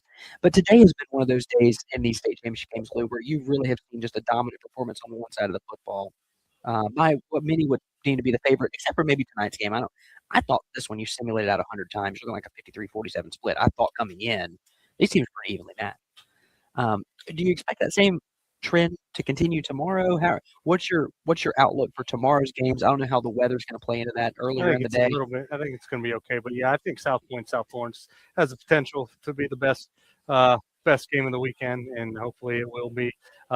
Strom Thurman, Hampton County will be interesting. Hampton County's kind of in their first one. Strom hasn't been there in a while, so kind of don't know what to expect. Kind of know what to expect. Dutch Fork and Somerville, I think that'll be a good game. Yeah. Somerville is a little bit different than they were last year, more relying on the run, which is one of the strengths of Dutch Fork's defense. So hopefully we'll have 3 good games. We had the first half of Bamberg-Lamar was pretty good, and then Bamberg kind of took over, and then Oceanside after that first quarter kind of dominated. The most excitement came in the handshake after the game. What happened? We're not going to delve into this, Lou, but in terms of obviously we called it a Donnybrook. Yes. Did we not? We settled on Donnybrook. I put the distinction between kerfuffle and Donnybrook is when punches are thrown. There was punches thrown. Yeah. Okay. Okay. So was it? They're definitely. I know one kid. You can see it on video. The one kid from BHP did throw a punch, and this one kid, 61. He was going sideline to side. He was just going crazy after people, and then they tried to. It was pretty wild. It was like Jim Valvano looking for someone. Yeah, he was, and they had. There was about 4 coaches with them trying to tackle him. What was there any sort of chippiness during the game that would lead? I wasn't here. A little bit near the end, but then we were actually talking to Coach Blackston. We were getting him right after the game. We were talking to him. All of a sudden, you look at the corner eye, and it was a mad dash to get where that was, and it had to be separated. We'll see if there's punishments. I'm sure BHP is going to get punished in some ways with the instigation. I don't know. I've been around. I covered years ago with Wilson and Lake City. I think there was postseason ban. We had that with Marlboro County years ago with Northwestern.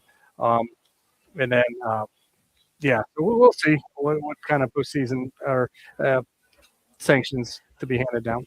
When you're looking, you mentioned that South Florence game as being the one that could be the close one that could really just get. There we go. Look at Lou hanging tough during adversity here.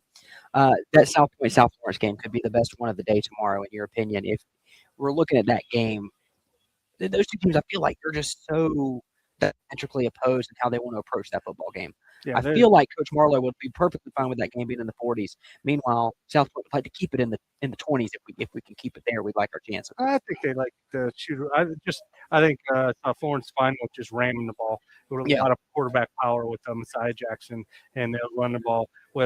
While South Point they could air it out with Xavier Currents, let him run too. They got R.J. Brown too, and let that defensive line have a big role. So we'll see. Lou, our friend Thomas Grant, who's here as well, I was talking to him earlier. This is the most points that Irmo has allowed in a game since a 63-28 loss in 2021 to South Florence. Back almost 4 or 5 years ago. So I asked Elijah this before the break. I'll ask it to you. If you're Coach Brand, I don't know if you were in the pregame locker room. I did not end up going. We had a little, but what are you telling your guys at halftime? Just play. Have pride. Have pride in the jersey. Have pride in yourself. Don't and don't embarrass yourself. I mean, as far as the fight, don't get in like throwing punches and that. Just play for pride. And a lot of these guys, I mean, they're not going to go on to college, so play. This is the last time you put on a high school jersey, so just play, have some pride, and just give it all you have in these last. Well, it will be quicker because there's going to be a running clock, and it's going to go quick. So. Yeah, that's my thing too. Like, hey, finish strong. Give it all you got. At least tell yourself you did everything that you could in this game. That way, you're not living with regret of looking back and being like, I probably could have dove on that fumble, right? I could have done something else in the game in terms of effort. But exert all effort here. That's the big thing too. I'm with Lou. You got a bunch of kids in that range who will never play high school football again. Never play football again. Yep. This isn't like basketball. You can't just pick up tackle pad football, right? That's you don't see that pop up around anywhere. You haven't seen my Thanksgiving, but you got to break the pads out. You got the no, we don't use pads. Pads, no, rugby style, just rugby style, man. They're actually rugby players in my family, for what it's worth. But yeah. Wow. Okay, so they understand the technique. Okay. Yeah. But unless you're going to Justin Hall's family Thanksgiving, you're not playing organized football again. This is really all you have. I just lay it all out there. Give yourself something in the second half that you can be proud of. Yeah, I think that's what you got to do. Lou, looking ahead to tomorrow's games, I want to circle back really quick to that Strom-Thurmond Hampton County game. Both teams love to run the football. They might have a running clock in that one, or the feel of a running clock, and that game be a 1-point ball game. Who are you giving the edge to in the Rebels and I'm the going Hurricanes? Hampton County. I think Jalen Singletary. Not a lot of people know about him. Over 2,000 yards back, and I think he has a chance to showcase himself tomorrow. Either way, I think both communities are going to be. It's going to be just the atmosphere with. I mean, Strom-Thurmond and Hampton. I think it's going to be fun tomorrow just to see how that plays out. No doubt about that. Elijah, you got anything else for Lou? You having fun? That's all that matters. Lots of fun. That's all that matters. I think I left that out of my hypothetical Coach Brand speech at halftime. Have some fun. Have some fun. Just no pointing fingers. I mean, just go out, do it with class, and play hard these next 24 minutes. Yeah, do what you can. How do you feel about your Steelers? You have a game for first place this weekend. It could be a defining moment for the Tomlin era. I think if it's bad. So he's done. No, I don't think so. You don't think so? I think they're going to win. I just don't think Baltimore's that good. But even if they win a division at 9-8. Yeah, but and then you go 9-8, and then you get blown out first round of playoffs. Then maybe we could talk. Yeah. How many times has Mike Tomlin made it out of the first round of the playoffs in the last? It's been a while. It's been a decade, I think. Yeah. I can't say anything. Rise up, I guess. Oh, maybe. I do think of like a tanking thing for the New Orleans Saints, like Fernando the season for Fernando Mendoza. Yeah, like, could be. It could. I mean, Heisman Trophy winner Fernando Mendoza, possibly. Fleece for Reese, for Arvell Reese. Ooh, look at you. Yeah, I mean, I got to come up with a couple others on the fly here, but yeah, it's a total tank-a-thon. I would just like to tank for new ownership. Lou Bijak from the State Newspaper joining us. Lou, we'll let you go because I know I'm sure there's something to eat here somewhere. Yeah, there's water. Yeah, we ordered. Yeah, look at that. Well, I did, but I got to do some right. At least one good thing about a blog, you can get most of your story written. So that's exactly true. The story of the 2025 South Carolina Gamecocks. Anyway, Lou Bijak from the State Newspaper joins us on the program. Lou, we appreciate it as always, man. Thanks so much. You guys. That's Lou Bijak from the State Newspaper. We'll be back. Actually, we got a little bit of time. We don't have to hit a break yet, Mr. Campbell. Let's chat about what's going on at James Madison. Troy's giving him a game, man. Troy's actually giving him a really good game. Now, Troy has to punt. They did go. Are they throwing snowballs? Actually, okay, so it's funny. I mentioned the snowball throwing at the punter when they were backed up into their own end zone. Mm-hmm. Well, on that same side of the field, when Troy was kind of driving the ball a little bit, runner goes out of bounds, and a couple of snowballs came in from the stand. Despite the athletic director telling you that you will get kicked out of the game to continue to throw snowballs are continuing to be thrown. You are not going to keep the kids throwing snowballs off the field tonight. You threw a snowball when I specifically asked you not to. It's office reference. This game, James Madison obviously needs a little bit of help, but you're no longer in the style point category at this point. It's all, unless you turn it on, it's like win. Get the hell out of here with a win. Yeah, get out of here with a win, get another conference championship, and let the chips fall where they may on Selection Sunday. Duke tomorrow. Yeah. Yeah, and listen, I actually think Duke's had a pretty good shot at beating Virginia, if you want me to be honest. I do too. Because they have a dude at quarterback, right? Like, I was up close and personal watching that Duke offense against Clemson. Yeah. Ripped them. that same Clemson defense that seemed impenetrable at other times this year. Winning the line of scrimmage. They did not win the line of scrimmage in that game. No, Darian Mensa looks like a Heisman winner in that game. But No, they did Mensa's not. got that capability. Like you watch Duke this year defensively, they're not very good. Right. And they've got a dude at quarterback that can just absolutely sling it. You're getting taunted from behind the I behind am. the camera I here. got 4 fingers from Reggie Anderson, which is good because usually I get 1 finger and it's not the one that you normally point with, right? So I will take the 4. Just get him a Diet Coke, you'll be fine. He wants his Corley Pool Solutions Checker Flag Challenge trophy. That's what he's waiting on. That- And I think the taunting will stop once he gets the trophy he has rightfully earned. It'll be displayed proudly in the WLTX studios. There's no question about that. We'll hit a break. We'll come back, talk more. This game is about to get underway in the second half, and that clock that's moving right now to count us down to the end of the halftime is just going to keep on moving. More of the high school scoreboard show presented by PayMore coming up on the game.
And we're back on the high school scoreboard show presented by PayMore, Justin Hall, Elijah Campbell, a press box that is dwindling in attendance.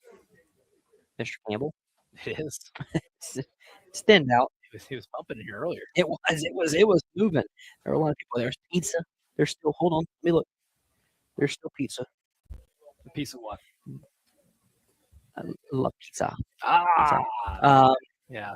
I've got Deering and Ian Gearin down there still eating pizza. We are ready to start the third quarter. of the 5A Division II State Championship game. If you're just joining us, if you're in your car, you should already be sitting. Yeah, if you're standing in your car, A, how are you doing it? B, don't. To be fair, if you have a child crying in the back seat and you need to get the pacifier, you come pretty darn close to standing. I'm not even joking. You're like, it's a weird lean you have to do. So you're pretty close. You should sit down because it is 49-6 Northwestern over Irmo. And we're going to see what the Yellow Jackets are made of here because this is, again, coming into this season, you're coming off of a 37-34 final second field goal loss to the same Trojan team a year ago. In the same stadium. And this year is a complete 180 from that, Mr. Campbell. I mean, utter, pure domination. And we might have Irmo folks listening, and I think if you listen to our program for any length of time, whether it's been Elijah and I or whether it's been Tommy and I don't think I need to convince you how much I've bought into Aaron Brandon, how much I've bought into Irmo, and I believe he'll be back, and I believe he'll be fine. Yeah, still bought it. But I am fascinated to see what this does to this program moving forward. Oh, I'm fascinated by it because when you get shellacked, and that's what this is a good old-fashioned shellacking. How do you respond as a program? Because some of your seniors are going to leave. Mm-hmm. You have to reload again. And he's chatting on the field right now with the TV crew. I mean, you've just got to find a way to continue to play with pride. He talks about Irmo and the community of Irmo constantly. And so if you're Coach Brand, you're looking at guys, you're looking at your underclassmen specifically. I want to see how my freshmen and my sophomores and my juniors who are going to be my senior leaders, how do you respond in the face of adversity right now? How do you get this? You can one play at a time, one drive at a time. You're not winning this football game. No. You're not winning this football game. Unless there's an addendum made to the rules where a touchdown is 30 points. And I think, and even then, if you only score one of those like you did in the first half, you're still not winning. Fair point. So but when you face this level of adversity, where do you come out of the half? How do you come out of the half? How do you respond right now? It's going to tell you a lot about where this team's going to be next year, unless you do a lot of leadership stuff and a lot of team building exercises. Because if you cocoon here, you turtle. That's a very bad spot to be in. And again, I say all of that, saying I still believe in Aaron Brand. I still believe in Irmo. Northwestern's just a really darn good football team. The clock is already running. We haven't kicked the ball off yet. We have not kicked the ball. The ball just got kicked off, and the clock is already running. Mercy rule. And again, another kickoff return, Mr. Campbell, that didn't come out to 20. Am I wrong? Yeah, they might have gotten to the 20. My thing with Aaron Brand, though, is like you're talking to all those young guys here. It's like what you're going to do in this game is going to show me a lot about who you are as a person and a player, right? It's easy to pack it up and fold it in, mail it in right now because the game's over. Listen, this thing has been over for a quarter or so. But this game has been over since the middle of the first quarter, my friend. Show me what you got. Show me how bad you want to prove to be on the field next year. And give me a sample size of what we're looking for going into next year. Do you remember the trepidation I had in my voice after that first drive with Northwestern where I was like, oh, you've really got to respond here. You could almost feel it. That something was off. And I don't know what that is. And for Trayvon Dobson, friend of the program, for this to be the end of his high school career is just unfortunate. Hate it for him. Hate it for him. He's a class act of a human being. He's a good kid. Gone through a lot. He's a good quarterback, and it just didn't work out today for him and for his team, and that's unfortunate. These kind of games happen, though. I mean, I think we can all look at teams that we root for where they had these kind of performances. You were never in the ball game. As a Los Angeles Lakers fan, I remember game 6 of the 2008 NBA Finals. Yeah, brutal, heartbreaking. It's like a 40-point loss. As a Gamecock fan, I remember a lot of games. It's an interesting thought process, yeah. Like your favorite team in any sport, what game were they absolutely like their brain beat in? 2019 Atlanta Braves Game 5 at home in LBS St. Louis, down 11 nothing at the end of the middle of the first inning. Yeah, over before it started. Yeah, and a winner take all Game 5 with Mike Bolton-Nevitt on the mound, by the way. And at that point, Fulte was the ace. I remember, as a Nashville Predators fan, Stanley Cup final, the only Stanley Cup final I've ever been to. It was a Game 5, the series tied at 2, and the Pittsburgh Penguins scored 6 goals in the first period.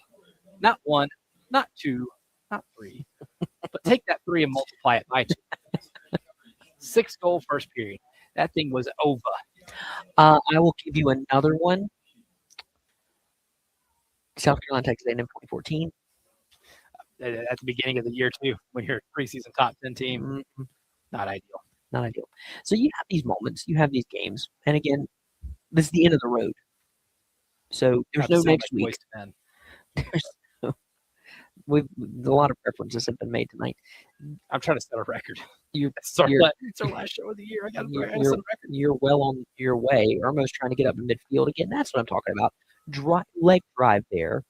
Just put your head down and run the football and try to move the ball and put some points on the board because we're already down around the halfway mark in the third quarter. Like just as quickly, the game is not stopping. The blink of an eye. Yeah, it's moving quickly. So if you're looking at this ball game, let's go to the other side. We talked about Irmo. Let's talk about Northwestern. Yeah, I was just thinking that. Won a state championship last year in a last-second fashion. Had never won back-to-back state championships, thanks to Cloninger. And now here we sit, 20 minutes of game time, and that might be actual time too, away from winning a second straight state title, winning a second straight state championship. I think for the seniors on this team, for you to have your last 2 years playing high school ball, winning back-to-back state titles, it's incredible. And it's a testament of what Coach Walford's already done, right? Like, it's one thing to win a state title at Northwestern where they've won so many and they have a rich history of winning these type of things. But for you to be able to say you were the first coach to make them go back-to-back, yeah, that puts you in a different distinction, right? In a different category. I think tonight it's not just a coronation of this Northwestern team. This is a coronation for a senior class that has won 2 straight state titles now, for a coach in Paige Walford who now is the only coach in that program's history to win 2. I think it's more of a coronation really than anything else. You talk about Irmo and disappointment of getting back to the state again and losing again, 3rd straight state title game loss. Mm-hmm. But for Northwestern, it's a different level of coordinating your dominance at this level of the sport. Yeah, no question about that. And I think I said this. You remember us talking about this a couple of weeks ago? And I said, for all the talk about the dominance of Dutch Fork, why are we not talking about the same thing from Northwestern? Yeah. Can we start talking about it now? I think next year, once we get unified 5A. Oh my word! If we can get a Dutch Fork Northwestern state title again for that one next year, with the combination of consecutive state titles for both teams, someone's got to lose one. Someone has to lose one. I think that's the big thing too. Is can you do it against Dutch Fork? Because Dutch Fork is still they are the program. It's, as what Preston Bourne would call the final boss of South Carolina high school football. Well, they certainly are. I don't think there's any question about that. Down to 7 minutes to go in the third quarter, Northwestern leading 49-6 over Irmo. We've looked ahead at the games for tomorrow, Elijah, and we talked about this. Let's go ahead and make some picks. Tomorrow, I don't have the schedule in front of me to know who leads off, but I'll just start with 2A, Strom Thurmond and Hampton County. Ooh. I want to go Strom Thurmond here. I think it's I'm picking program here more than anything else. I think there's such a thirst for them to be able to win a state title. It has been so long, but they're always really good. Like that's one of those programs. When I moved here, it was always well known that it's a program that has a good tradition of winning. Has done it in a while, and they've gotten a golden opportunity here. The bracket fell their way. They played their best ball at the right time. They made it out of a really difficult region, and I think the battle testedness. It's probably not a word. I just made it up on the spot. This word is like 5 seconds old. But the battle testedness of Strom Thurmond is what's going to lead me to kind of give them a little bit of an edge tomorrow. I agree with that. I went the same way, and I actually used that same reasoning with Tyler this morning. I said, they when you watch these games, when we track these games, we don't watch them all. But when you track these games the way we do every single week, you see the teams that are in dogfights, and you see the teams that are getting just pushed to their limit every single Friday night. And that's one of those teams that's been doing that. And that's why I like their edge over Hampton County tomorrow. All right. Which one do you want first? Do you want 4A or do you want 5A? Oh, let's do 5A. All right. So I haven't made up my mind on 4A yet. I'm still thinking. a 5A Division I state championship tomorrow. Dutch Fork going for state championship 11 billion, and Somerville trying to win one in the revenge tour. In the revenge tour, Mr. Campbell. They played this game last year. Dutch Fork took care of business against Somerville. It wasn't a blowout by any stretch of the imagination. Can the Fighting Preston Thorns do it? No. Mm. You did give me the good tail of the tape on offense, and I love it. Mm-hmm. But what Dutch Fork does defensively, and they've got some kid named Julian Walker, who again, alien test, passed it. Give me Dutch Fork's defense. I think Somerville's going to be able to put some points on the board. But when it comes down to if this game's really close, and I got to put my faith in one of those defensive units to be able to force a turnover or get a big stop, I'm going to have a hard time betting against Tom Knotts and that Dutch Fork team, and against Julian Walker specifically. Yeah, no question. No question. I'm going to disagree with you. I'm going to go with Somerville. Oh, Mainly because I don't want Preston Thorne to be mad at me because he could break me in half. well, see, So- I'm trying to egg him on a little bit. We have a chicken eating contest at Guthrie's, the grand opening at Guthrie's, northeast side of town on Tuesday.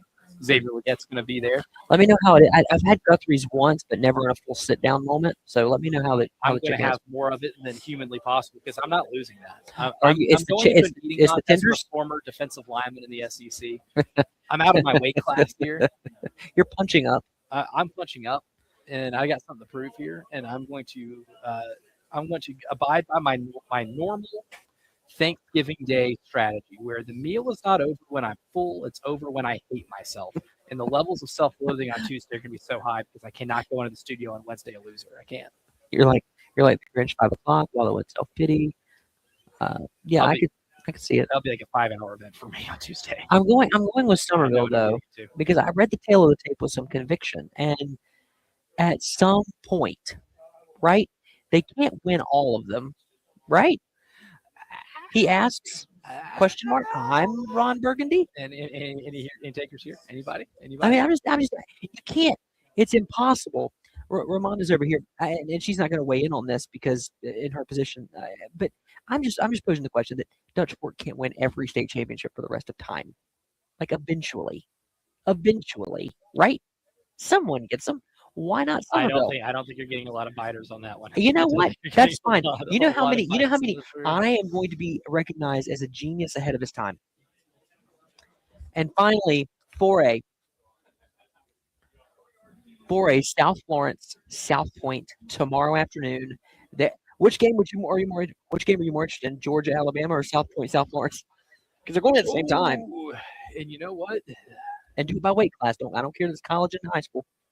South Point. Yeah, I'm going to take the Bruins because in Drew Marlowe we trust. that's always a good one. You know, I will fade you because I'll do against in high school football. I love doing this. Okay. And when all is even, who's got the best player on the field? That's just And Xavier Currents. I'll go to Xavier Currents at South Point. That's a fair point because I think he's Mr. Football. We'll come back. We'll wrap up the third hour as we trend our way to the final hour of the program. That's next on the High School Scoreboard Show, presented by PayMore on the game.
Welcome back in. Final few minutes of hour number 3 of the program, trending our way toward the final hour of the year. Justin Hall, Elijah Campbell. At this point, Mr. Campbell, maybe we should talk about our Christmas traditions and how things are panning out. I'll tell you this. As we're here at Oliver C. Dawson Stadium at South Carolina State University, thank you for the hospitality, South Carolina Yes. State and the South Fantastic Carolina High School League. It's been great. My Christmas decorations are up. They have been since before Clemson. See, okay, that's where our families differ a little bit We didn't get the tree until after the Clemson game, though. in our household. It came up the Sunday after Thanksgiving, because obviously Sure. we had stuff on that Saturday and that Black Friday, Yeah. and then so Sunday was our day. Put on Decorate. Okay. Steelers Bills on the TV, put on my Elvis Christmas vinyl, and Was it? Wait. Is it a red? Is it a red vinyl or is it just the basic white? it's the basic. It's an old vinyl. The It's an print- old- the print is from like the 60s. That's awesome. Yeah, the so it Elvis- is The Elvis Christmas album is a top 10 Christmas album. it was an album that was passed down to me. So That's it awesome. was one of those. Yeah, that one. That was purchased. Yeah. Back when it came out. We have an Andy Williams Christmas album that I'll break out yes. on vinyl. That's the best way to do it. The dusty sound. I This can't beat it. Northwestern is doing. We're talking Christmas. Northwestern is doing to Irma what the Grinch does to the Who's before his change of heart. Does Paige Walford have a change of heart? No, Paige Walford's heart's not going to grow 3 sizes today. This game is just very. Again, I don't know. I've run out of Adjectives. adjectives to describe this football game. Got And a it's banger in James Madison Troy. 17-14 Duke's going to the fourth quarter. And Tulane is taking a sledgehammer to North Texas. That offensive juggernaut for North Texas held to 7 points in the first half. Tulane's at 23-7. They're about to halftime. So tomorrow in the SEC championship game, who do you like? I like Georgia. I do as And well. I say that reluctantly because here's the thing. As Julie Western is killing me with her eyes right now, I can feel it. I feel a hypothetical knife here, In the radio, he's pointing to his neck and his chest. yeah, the jugular. But first 6 weeks of the year, Alabama better team, and they showed that when they played in Athens, right? Because there's something. 100%. It's been 2 straight years. Still had to scrape by in the second half. Taylor Moore having an offensive game plan that just completely pantsed Kirby Smart in the first 3 drives of this game. Kirby has an Alabama problem, not just a He does. Nick Saban problem. Like the 2 games in the regular season, the last 2 years, we've seen a very similar thing, right? Georgia has just no answer for what Alabama's doing on offense. They're carving up a zone defense. Their offensive line's picking up pressure. And whether it's Jalen Miller or Ty Simpson, they can sit back in the pocket and with just surgical precision pick apart that Georgia defense. They do it for the first 3 or 4 drives of the game, and then it stops. And then Georgia always comes back. The reason Georgia hasn't won these last 2 meetings is they dug themselves a hole, a 28-0 hole at Bryant-Denny last year, a 14-0 hole between the hedges this year. So you're saying all of that, but you're still picking Georgia. Because it can't keep happening, right? But everyone has a problem with me saying Dutch Fork can't win every state championship for the rest of the time. Okay, Well, as much as I love the program at Somerville, they haven't won 2 national champions. That's fair. Championships at That's the fair. level. But in this Georgia team, too, to the other part of this, Yeah. the last 6 weeks of the season, mm-hmm. Georgia's played probably better than anyone not named Ohio State or Indiana, right? Like I can go with that. Georgia's figured out their running game.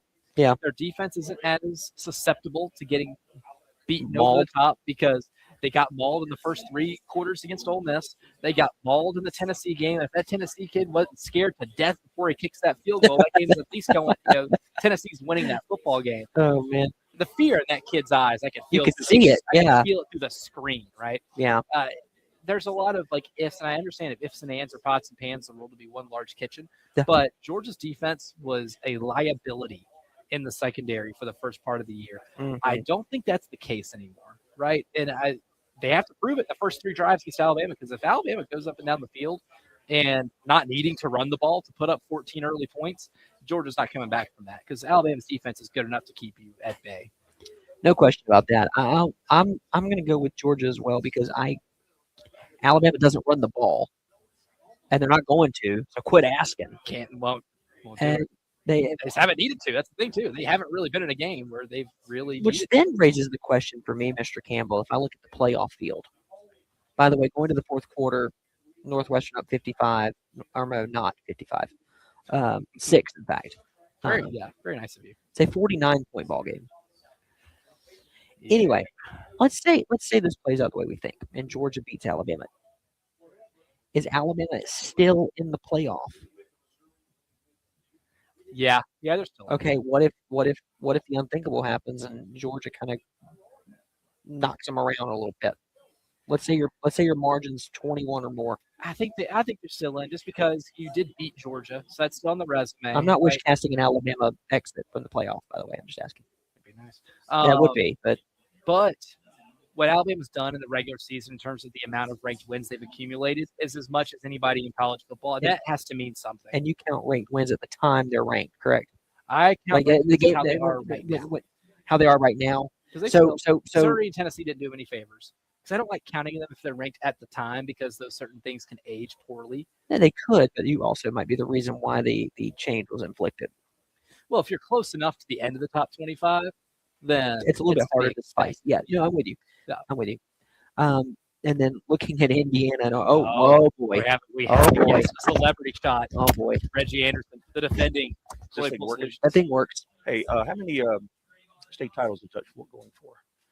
In a row? More than one. Well, they've won in the last. It's 4. Yeah, it's a 4-peat. Yeah. Let me tell you something. Getting 4 in a row is not very hard, especially when you have competition like Elijah.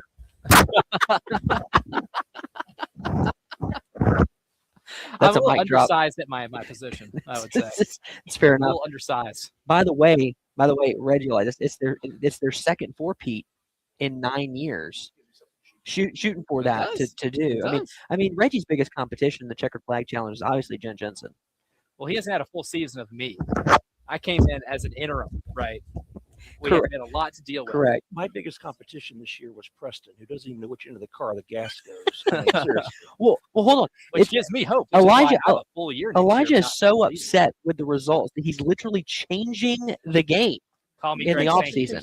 Call me Greg Sankey, the baby. last Pick'ems thing, I've already clinched it. Yeah. And Jen is about to pitch to break, and Josh Harris comes in late and says, "Hey, do we want to do something to maybe give Preston a fighting chance?" They were going to like relitigate the rules in the middle of the competition. I texted Jen. I said, "The next time there's a late caution flag in Darlington, I'm going to know Josh had something to do with it."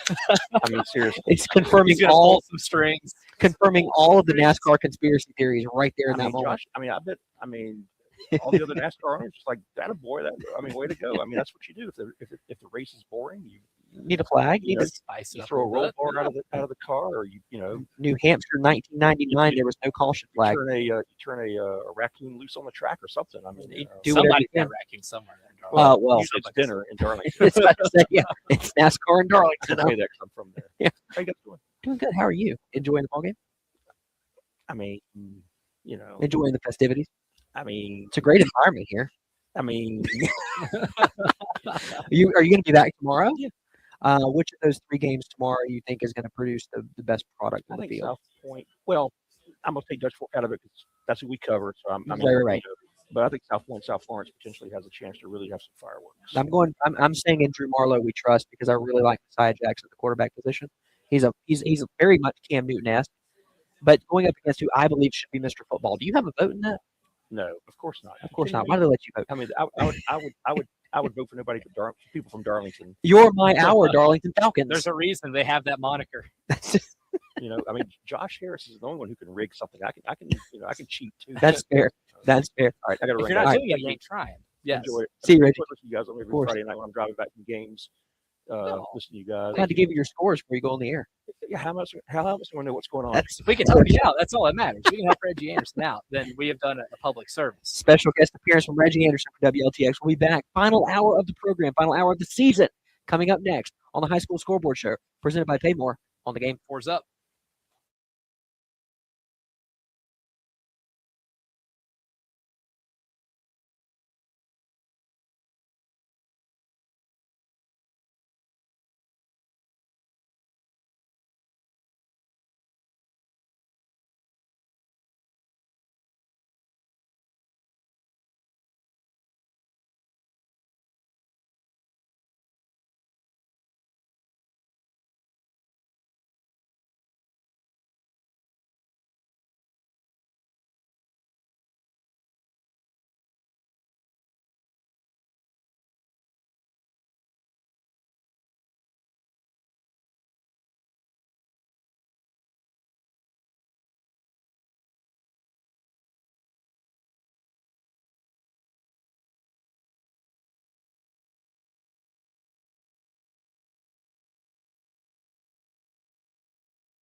Welcome back into the High School Scoreboard Show presented by PayMore. Justin Hall, Elijah Campbell with you on a Friday night. Fours are up. Fours are up. It's the final hour of the final program of the 2025 season. And it's going out with a whimper in the 5A Division II state championship game. Irmo did score. They did score. 55. See, that's all I ask is that you don't give up, right? Yeah, put some points on the board. Create some memories here so you can score a touchdown in the state title game. Now, we have a 4th and 1 with 2 minutes left. Kennesaw State, Jacksonville State. Jacksonville State up 3 points, 15-12. The Conference USA championship game. Conference USA, the Conference of Champions. Gonzaga beat Kentucky 94-59. Massacre. That's a beat down at Bridgestone. How quickly is the temperature going to get turned up on Mark Cope now? Pretty high. They spent a lot of money on that roster. That's a 40-point loss. It should be. I agree. Because I think last year was worth it, and I think Huron's a really good offense. I think, when you do live through the transfer portal a lot, there's going to be a cyclical nature to it. Right. And there's plenty of time for them to be able to turn around. How many Jack Calipari did we see have some bad losses? There were some bad losses under Calipari. And then turn it around in conference play. And the SEC is not as daunting as it has been, or especially last year. Last year might have been the best untouchable in the history of the sport. Top yeah, no doubt. That's no not doubt about the case this year. I mean, Alabama's still really good. Maybe the team to beat. Tennessee's good, but I don't think Tennessee's what they were last year. Arkansas's really good. Yeah, it's because they got the Slobber and Hog. The Slobber and Hog being back is a different aura to it, but the SEC it's not as dangerous top to bottom. A&M's going to take a step back.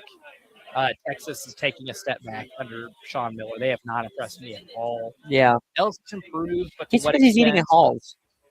Well, yeah, he's busy. Yeah, eating at Halls and weighing out the tenure here. Yeah.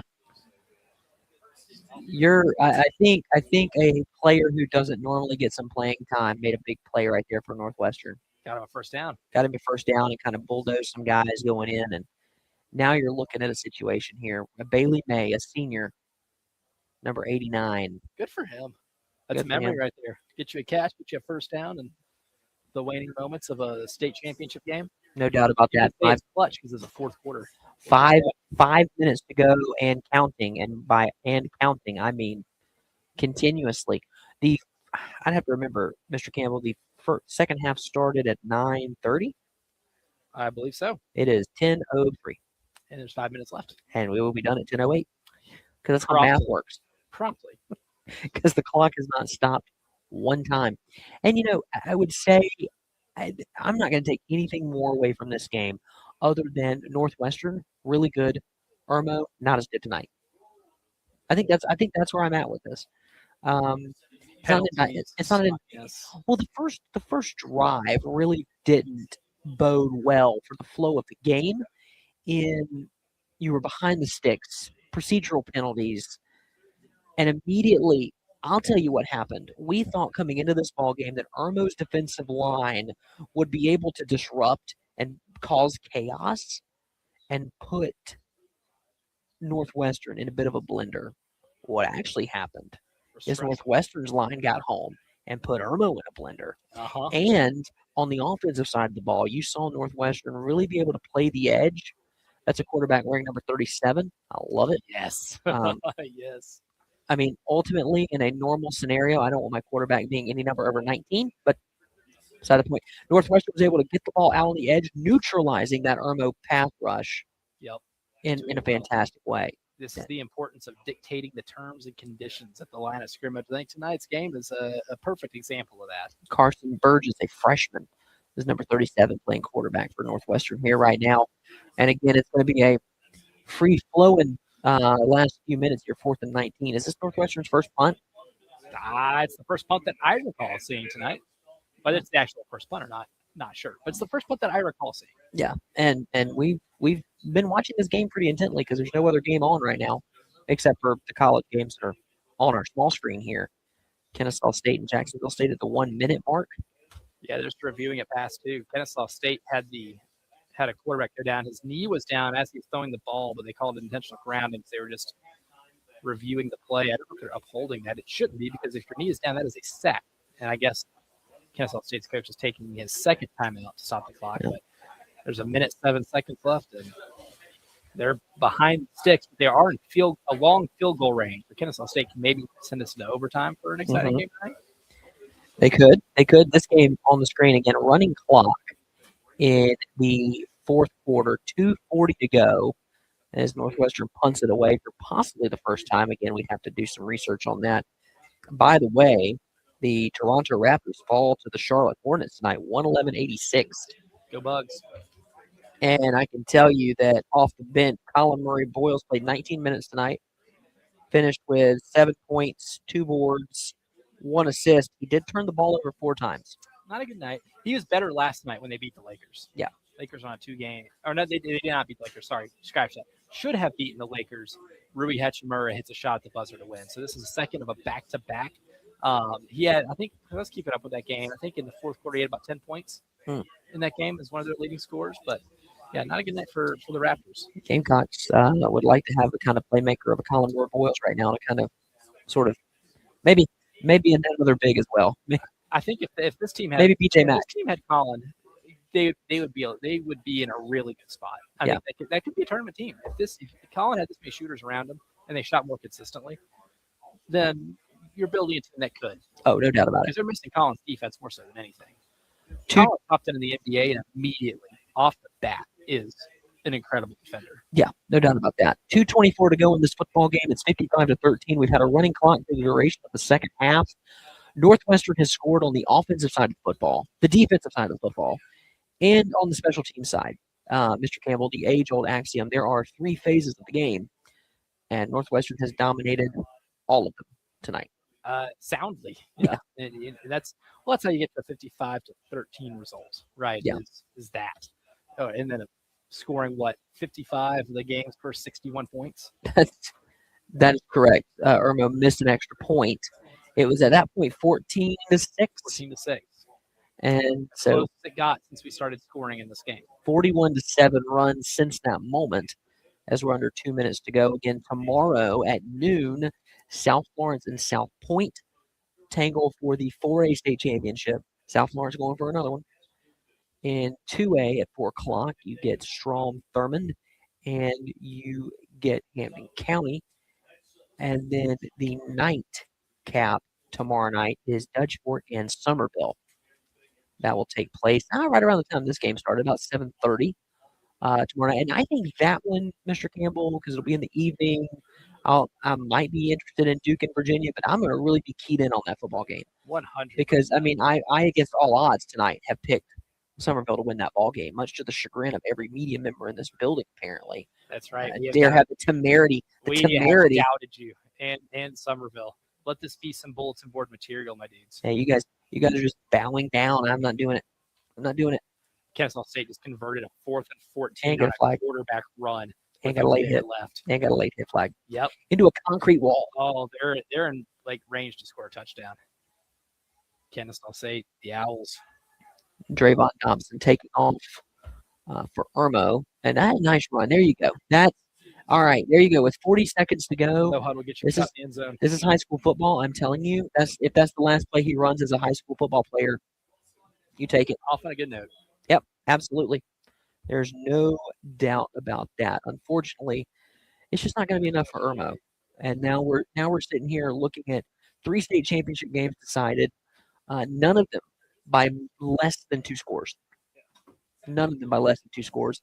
And the first one gave us a Donnybrook after the game was over. Confirmed Donnybrook. A confirmed Donnybrook. We confirmed that with Lou Bajak. It was a Donnybrook. And the Lamar and Bamberg on pace to be a really good game. Yeah, you had a moment there at the end of the first half, 14-13, and you were sitting there going, okay, Lamar's back in this ball game. They've struggled early, but now here we sit, an opportunity to make something happen.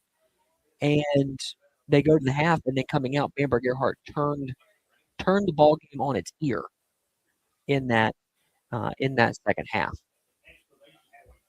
And impressively so in the second half on offense. Like they have a lot of times this year. Like offensively, when Bamberg Earhart turned it on, unstoppable force, right? I mean, there's a reason Brian McMillan accounted for 69 touchdowns this year. And if you're listening right now, you go, wait, did he say 69? Like, surely he did say 59, right? No, 69 touchdowns he accounted for this season. That's correct. And when I saw he only had 3 Oh, today, I my was like, goodness. oh, he only had 3.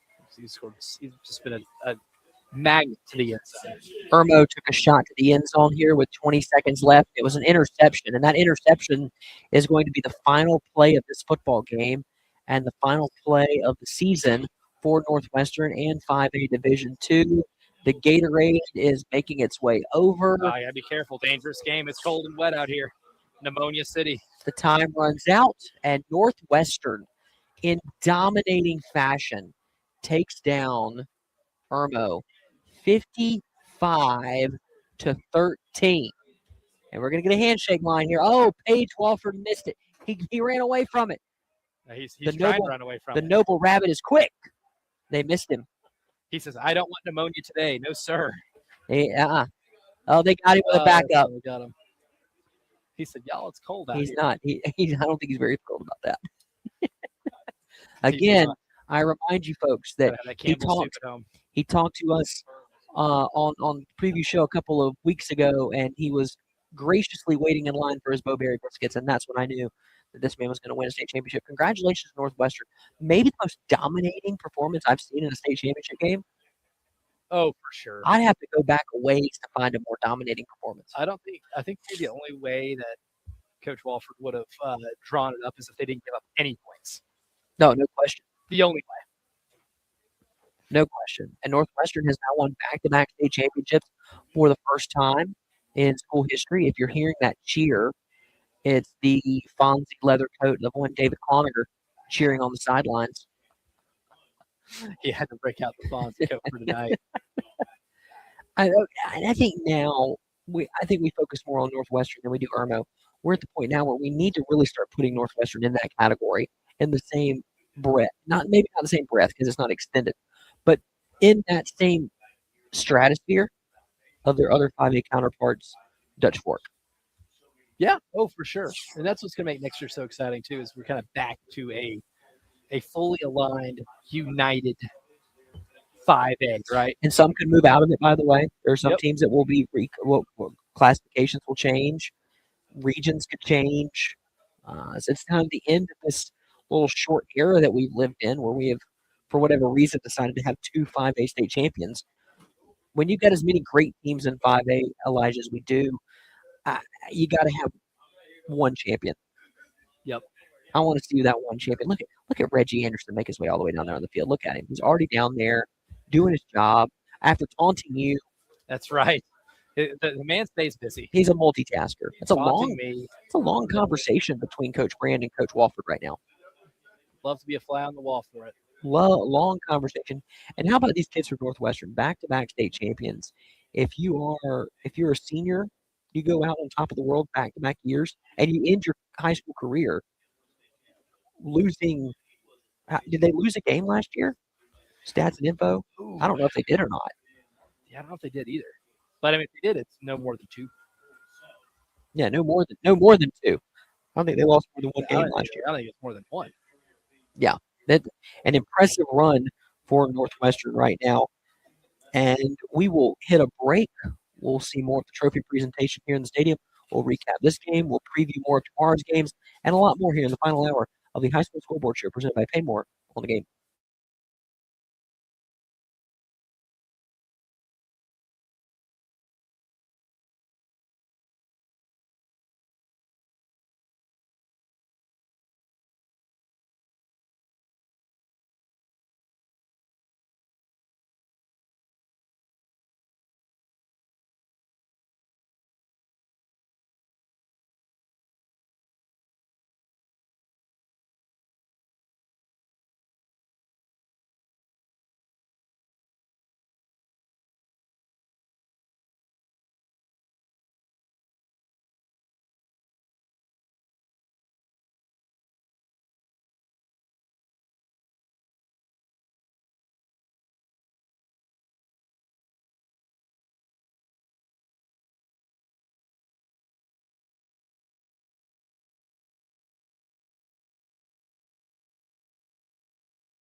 Welcome back into the High School Scoreboard Show presented by PayMore on the game. Justin Hall, Elijah Campbell with you here just past 10:15. This 5A state championship game for the Division II segment of 5A just wrapped up. Northwestern with a 55-13 win over Armo. Xavier Means, Elijah had 6 total touchdowns tonight, 4 on the ground and 2 in the air. That's pretty good. Acceptable.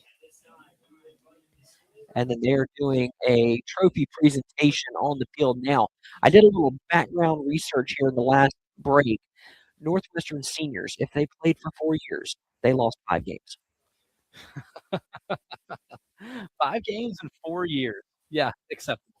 They've lost less games than Dutch Sport Really? because that one year had that 5 loss year. 2023, my first year here. Yeah. Yep. I came in here knowing exactly about the dominance of Dutch Fork, because the first thing you learn when you start covering high school football around here, if you're not from here.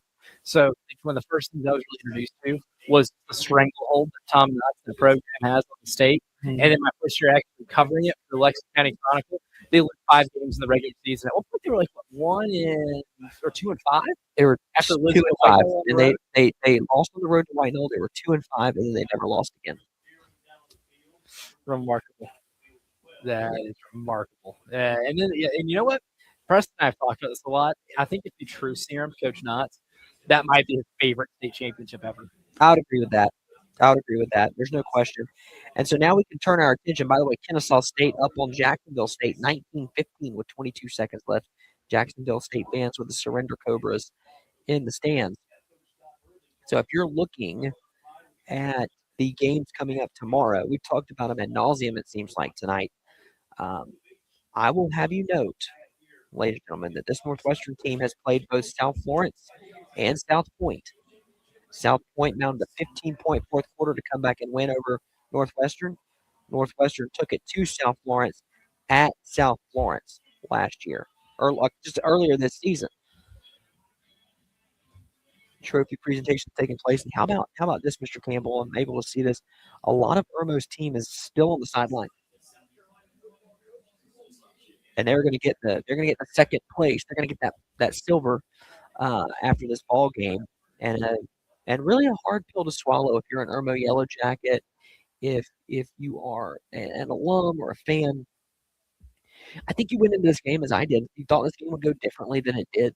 I thought the matchups were there for Irmo. I thought their defensive line had a really good matchup advantage on Northwestern. But again, you're looking at an opportunity here for Northwestern to really put this one away, and they did. They put this game away in the first quarter. It was emphatically. Well, and it goes back to just the small moments. You look at the kick returns, special teams play. There was so much intensity on the Northwestern sideline, and we talked to Lou Bajak during the halftime break. He said you could feel it on the sideline. You could feel the intensity mismatch in this ball game. That it was something was different for Northwestern sideline tonight, and they imposed their will in every single phase of the game. I like how you mentioned special teams too, because it's obvious when you watch. You can see the domination of the line of scrimmage. But one thing that really helped build that early lead was Northwestern starting field position. Like you go the opening kickoff, they take it near midfield. Yep. Right? They score a touchdown. Irmo goes 3 and out, has to punt, and they take that punt to almost midfield. I mean, I don't think Northwestern had a drive start below their own 30 until the second half of the game. So when you're shortening up your own field and you're still being able to move the ball about 9-10 yards per play in general, you're setting yourself up to be able to do a lot of really good stuff. And you're setting yourself up to make life on you just significantly easier. And when you're able to use that, catapult it to a really big lead, it was cruise control from there whenever your defense is also helping you out and scoring. Yeah. And then your special teams, again, blocking a punt and scoring. Right. It's an amazing thing to see a performance like this. It's crisp and it's smooth. I mean, Northwestern had a couple of penalties on that first drive, and they were able to overcome those and put the ball in the end zone. But after that first drive, Mr. Campbell, how many penalties did you see on this Northwestern team? I don't think I saw much of any. They cleaned it up quickly. If they did, it wasn't any of note. Right. The TV's play of the game is that sliding catch by David Flood. He made 2 sliding catches tonight, by the way. Hard to argue with that. Hard to argue. That's just the play of the game, though, is that sliding catch for a touchdown. Player of the game, and I have to agree with them and give our player of the game to Xavier Means, an unreal performance from the quarterback for the Trojans. It is fascinating, though, Elijah. We start this season, and we start talking about these games in August.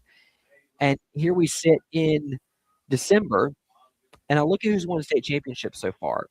I look at Northwestern. I think I might have picked them to begin the year, or maybe I picked Irma.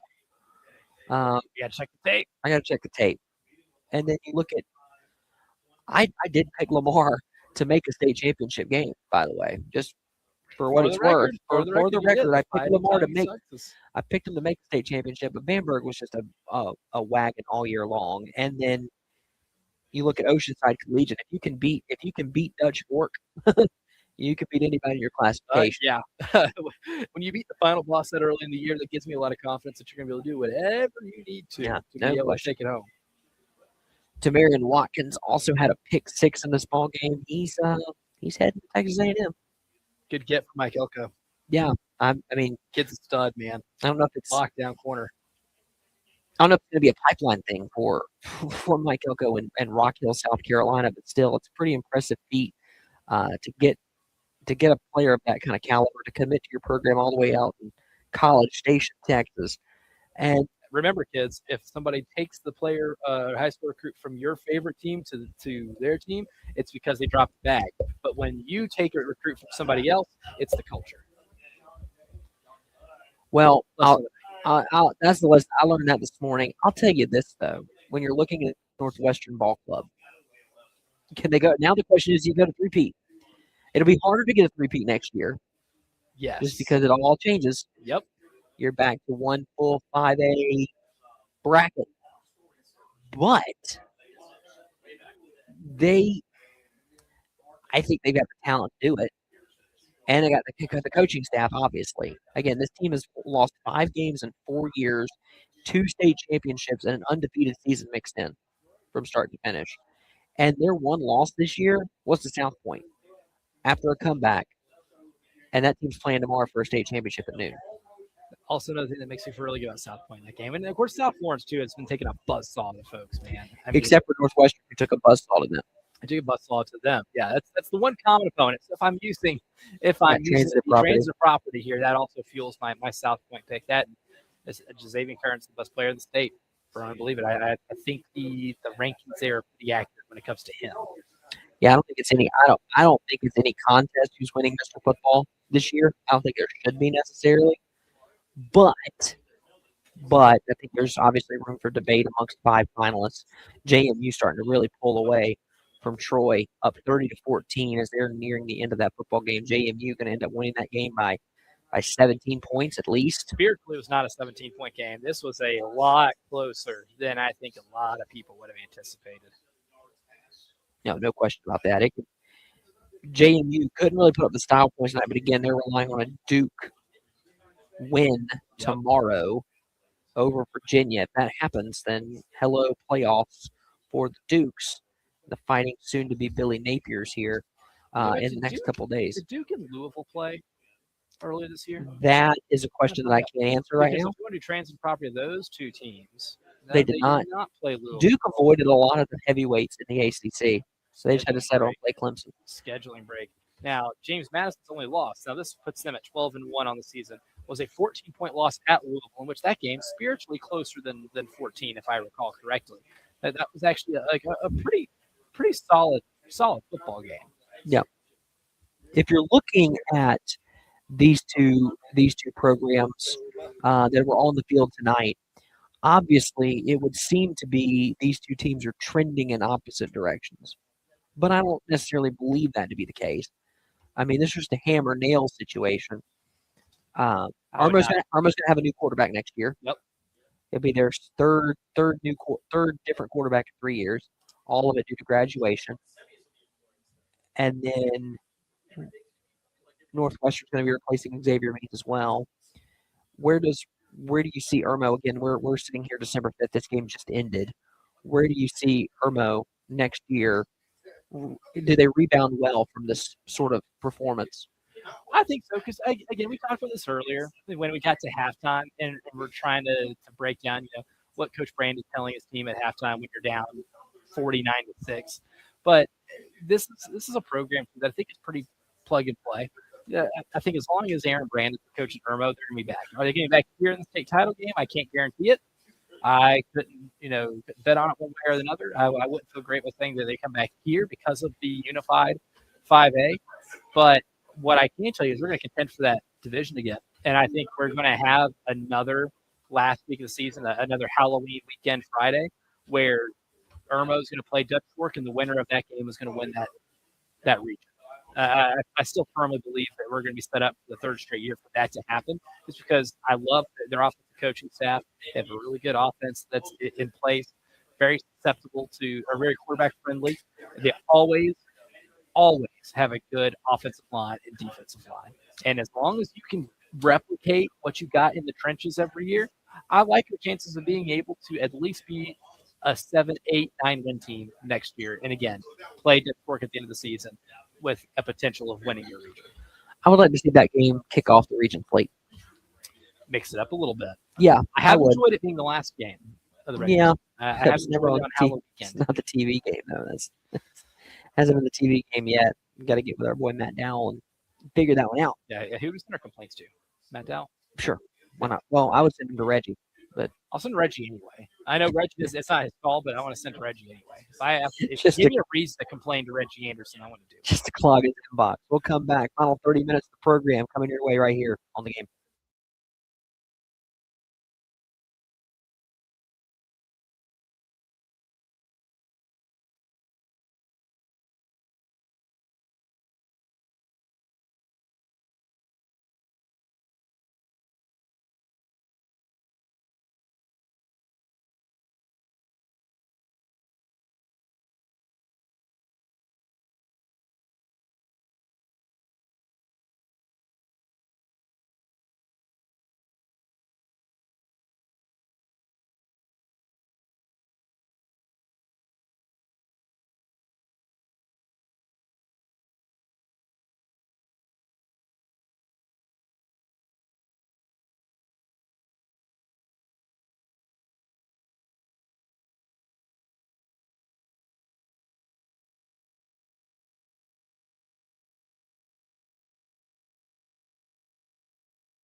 Welcome back in. Final 30 minutes of the program here on 107.5 The Game. Justin Hall, Elijah Campbell wrapping up your 2025 high school football season in terms of our show. Obviously, we got 3 games coming up tomorrow that will take place. The 4A state championship leads it off at noon, South Point and South Florence. That game will be followed by Strong, Thurman, and Hampton County. And then the nightcapper is another 5A matchup between Dutch Fork and Somerville. The Green Wave and the Silver Foxes are going to give us the marquee matchup. Absolutely. And I believe you got 2 Goliaths in the first matchup as well.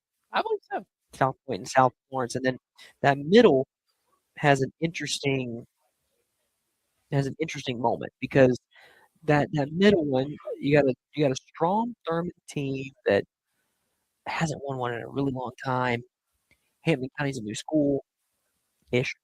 It should be a fun day tomorrow. A lot of different storylines could form out of tomorrow, and that's really what I'm focused on more is the storylines. 'Cause I have no rooting interests. Yeah, that's what we're here for. We're here for the story. We've been here for the story all year. Yeah, no doubt about that. Your Mr. Campbell, your most wow moment from the 2025 high school scoreboard show presented by PayMore. Oh, that's such a good question. I want to say, going back to the most exciting night of games we had, which is that second round of the playoff. Then the 14th, yeah. Yep, where we had River Bluff Stratford game is my vote for game of the year. Mm. That was exciting. We had what was it? It was Lugoff Elgin and I'm blanking. Well, where we had a hook and ladder from 90 yards out. Yep. As time expired, determine the game, or it was one or 2 seconds left. I think Lugoff Elgin was on the receiving end of that. Oh, somebody correct me, please do. Brain running out. Yeah. But that game was incredibly exciting. The game-winning kickoff return for a touchdown for Greenville and Greenville TL Hannah. Yep. Was definitely up there. But I think the game here, the game where I could not believe what it was we were watching. Stratford River Bluff, second round of the playoff. River Bluff scores with 10 seconds left. Stratford gets the ball back, somehow gets it near midfield, uncorks a long one at the horn, and I got a guy in a River Bluff jacket right there. my man Patrick over there. You're recounting. I'm recounting the most heartbreaking loss. Maybe in River Bluff's short history. If you can find a loss more heartbreaking than that, then kudos to you, and also kudos to you for having the fortitude to stick with it. But that was the most remarkable game I remember from this year, and we've had a really good year full of them. Two highlight moments, but two of them. I would agree with you on the games you chose, and I would even go a step further. That James Island Sumter game. Yeah. That double overtime game. Again, all of these were in the playoffs. That November 14th will go down as the single greatest night in this show's history in quite some time, just because of how great the games were. Two others. The shot that Wake Forest made. Non-high school football related. Yeah, during a break that you can still go see. Yes. Because I went back. I think a couple weeks ago. I was like, I never rewatched that, and I scrubbed that video until I found them. I think this is it. It's pretty impressive. We're both watching on my laptop. Yeah, Wake Forest, Memphis, and Wake Forest runs they run the old Bryce Drew Valpo play against Ole Miss. They get an open 3 at the buzzer and bang it home. It's the craziest moment we had in that studio. That was a fun night. It was also the same night as. Was it the same night? Was that November 14th? It might have been. You'd have to. Yeah, you could easily just go to the schedule and find that out. I have a KenPom page up at all times. Of course you do. For this type of reason. No, it's the 21st. Just kidding. Okay, so it was the week after. That was a fun one too.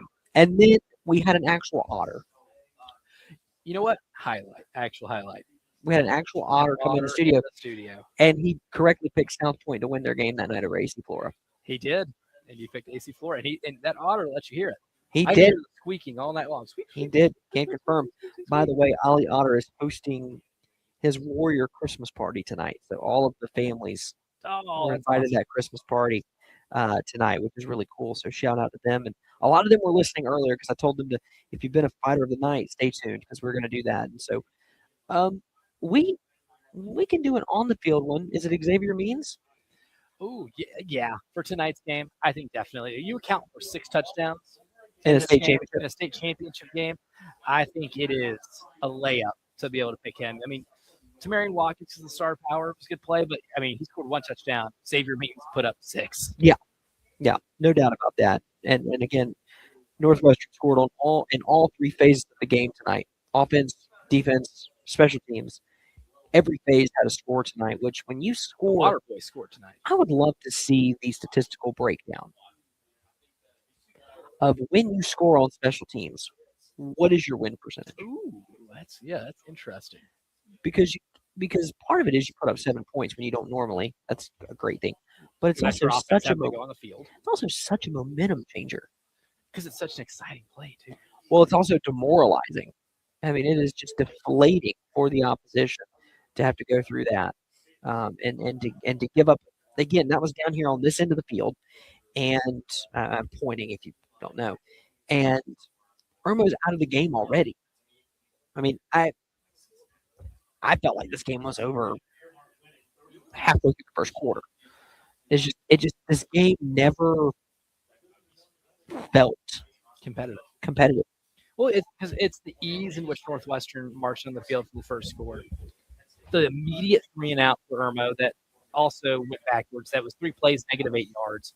And then the ease in which Northwestern scored the second touchdown. So when Irmo scored again, you're like, okay, maybe you had time for your defense to go to the sideline and regroup a little bit, right? I could see maybe giving up a quick score in this spot for the second score just because your offense was only on the field for 3 plays and your defense had to go back out and immediately get on the field and face that offense again. But then you give up that score, your offense engineers a long drive. It was a long Irmo drive. But then you missed the extra point. Okay, whatever. You get you a stop, score again, game on, right? But then Northwestern scored just too easily. And I think at that point it gets a little deflating. And then you saw everything else kind of add up and ultimately culminate in what we saw for the rest of the possessions in this game. No. This game was truly defined in each team's first 3 possessions. No question about that. I mean, you felt the momentum immediately shift in the stadium where it was anticipated. I mean, this was an anticipated football game, and it's just the air just out of that sideline, and they could never recover. They could never recover, and I don't know what that. I don't think that means anything long term. I mean, high school football is so cyclical that it means a lot tonight. I don't know if it means anything long term. Yeah, and it doesn't hang with you very long. You got a whole crop of new players coming next year. You got freshmen that are moving up. You got seniors that are sticking around. It's not a wide ranging effect from this game. Tulane, the Green Wave. Speaking of dropping a hammer, Omen. The Green Wave were up by 24 in this ball game. I'm just saying. Is that what we call in literature some foreshadowing, literary irony, maybe. And maybe. But this is a game. Tulane will finish the year 11-2. North Texas was averaging well over 40-plus points a game this year. They're the only team in FBS that has scored more than 30 points in every single game. They have 7 points with 5:55 left in the third quarter. How great is this uniform game, though? Oh, all-time uniform game. I'm a fan of, like, light blues and greens, and we're getting all of that. The Tulane jerseys are top-notch. I love North Texas's helmets. And also, Tulane has maybe the cutest logo in all of college football. It's just a little wave. He's got like a little fist. It's like the Battling Bishop. Like he's quite literally in fighting stance. He's got his little, yellow horn. He's got his little wave fist balled up, ready for action, ready to throw on somebody. I love it. Consider me ready to admit Tulane back into the SEC. Oh, you know what? Not voting against it. To expand, why not expand still within the footprint? I get the TV market thing. Too. Georgia Tech. Ooh, Sewanee. Why not? Need a punching bag. Yeah, ain't Vanderbilt anymore. Nope. Vanderbilt's gotten good. Vanderbilt's punching you. That's right. The punching bag has grown sentience and is fighting back. And that's like the summary of Vanderbilt football. Yeah, there's no question.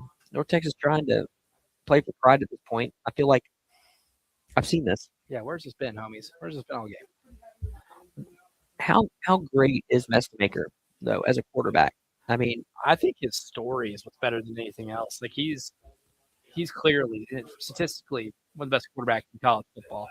But the fact that last year he made his first career start in the bowl game, not as the first career college start, Justin Hall's first career start. He didn't start a game in high school. It's crazy.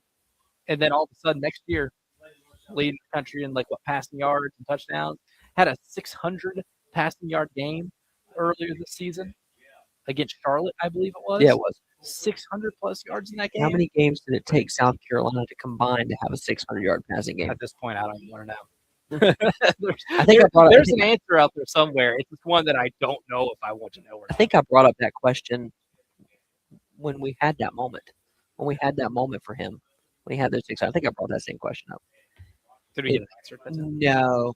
I mean, at that point, it was probably the entire season. But if you're looking at the high school schedule still to come, You got the North South game coming up next week. Mr. Football is going to be announced that down in Myrtle Beach.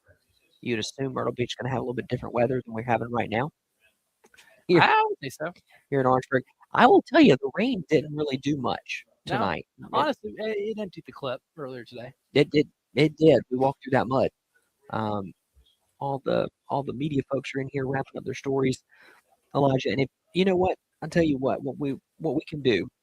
Let's hit a break. We'll come back, but I'll prompt you with this. What is the story of the high school football season in 2025? What is the story Really good question. of the high school football season in 2025? It's still to be written, obviously, tomorrow. Natasha Bedingfield, the rest is still unwritten. But Get the blank page before you. yeah, you're doing that. So think about that, ponder it, if you will, and we'll talk about that next. Our final segment of 2025 coming up here on the High School Scoreboard Show, presented by PayMore on the game.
Welcome back in. Final few minutes of the program. Justin Hall, Elijah Campbell with you as we wrap up the 2025 season of high school football across the state. And I asked Mr. Campbell before the break, Elijah, what is your story of the 2025 season? So I've got a few candidates here.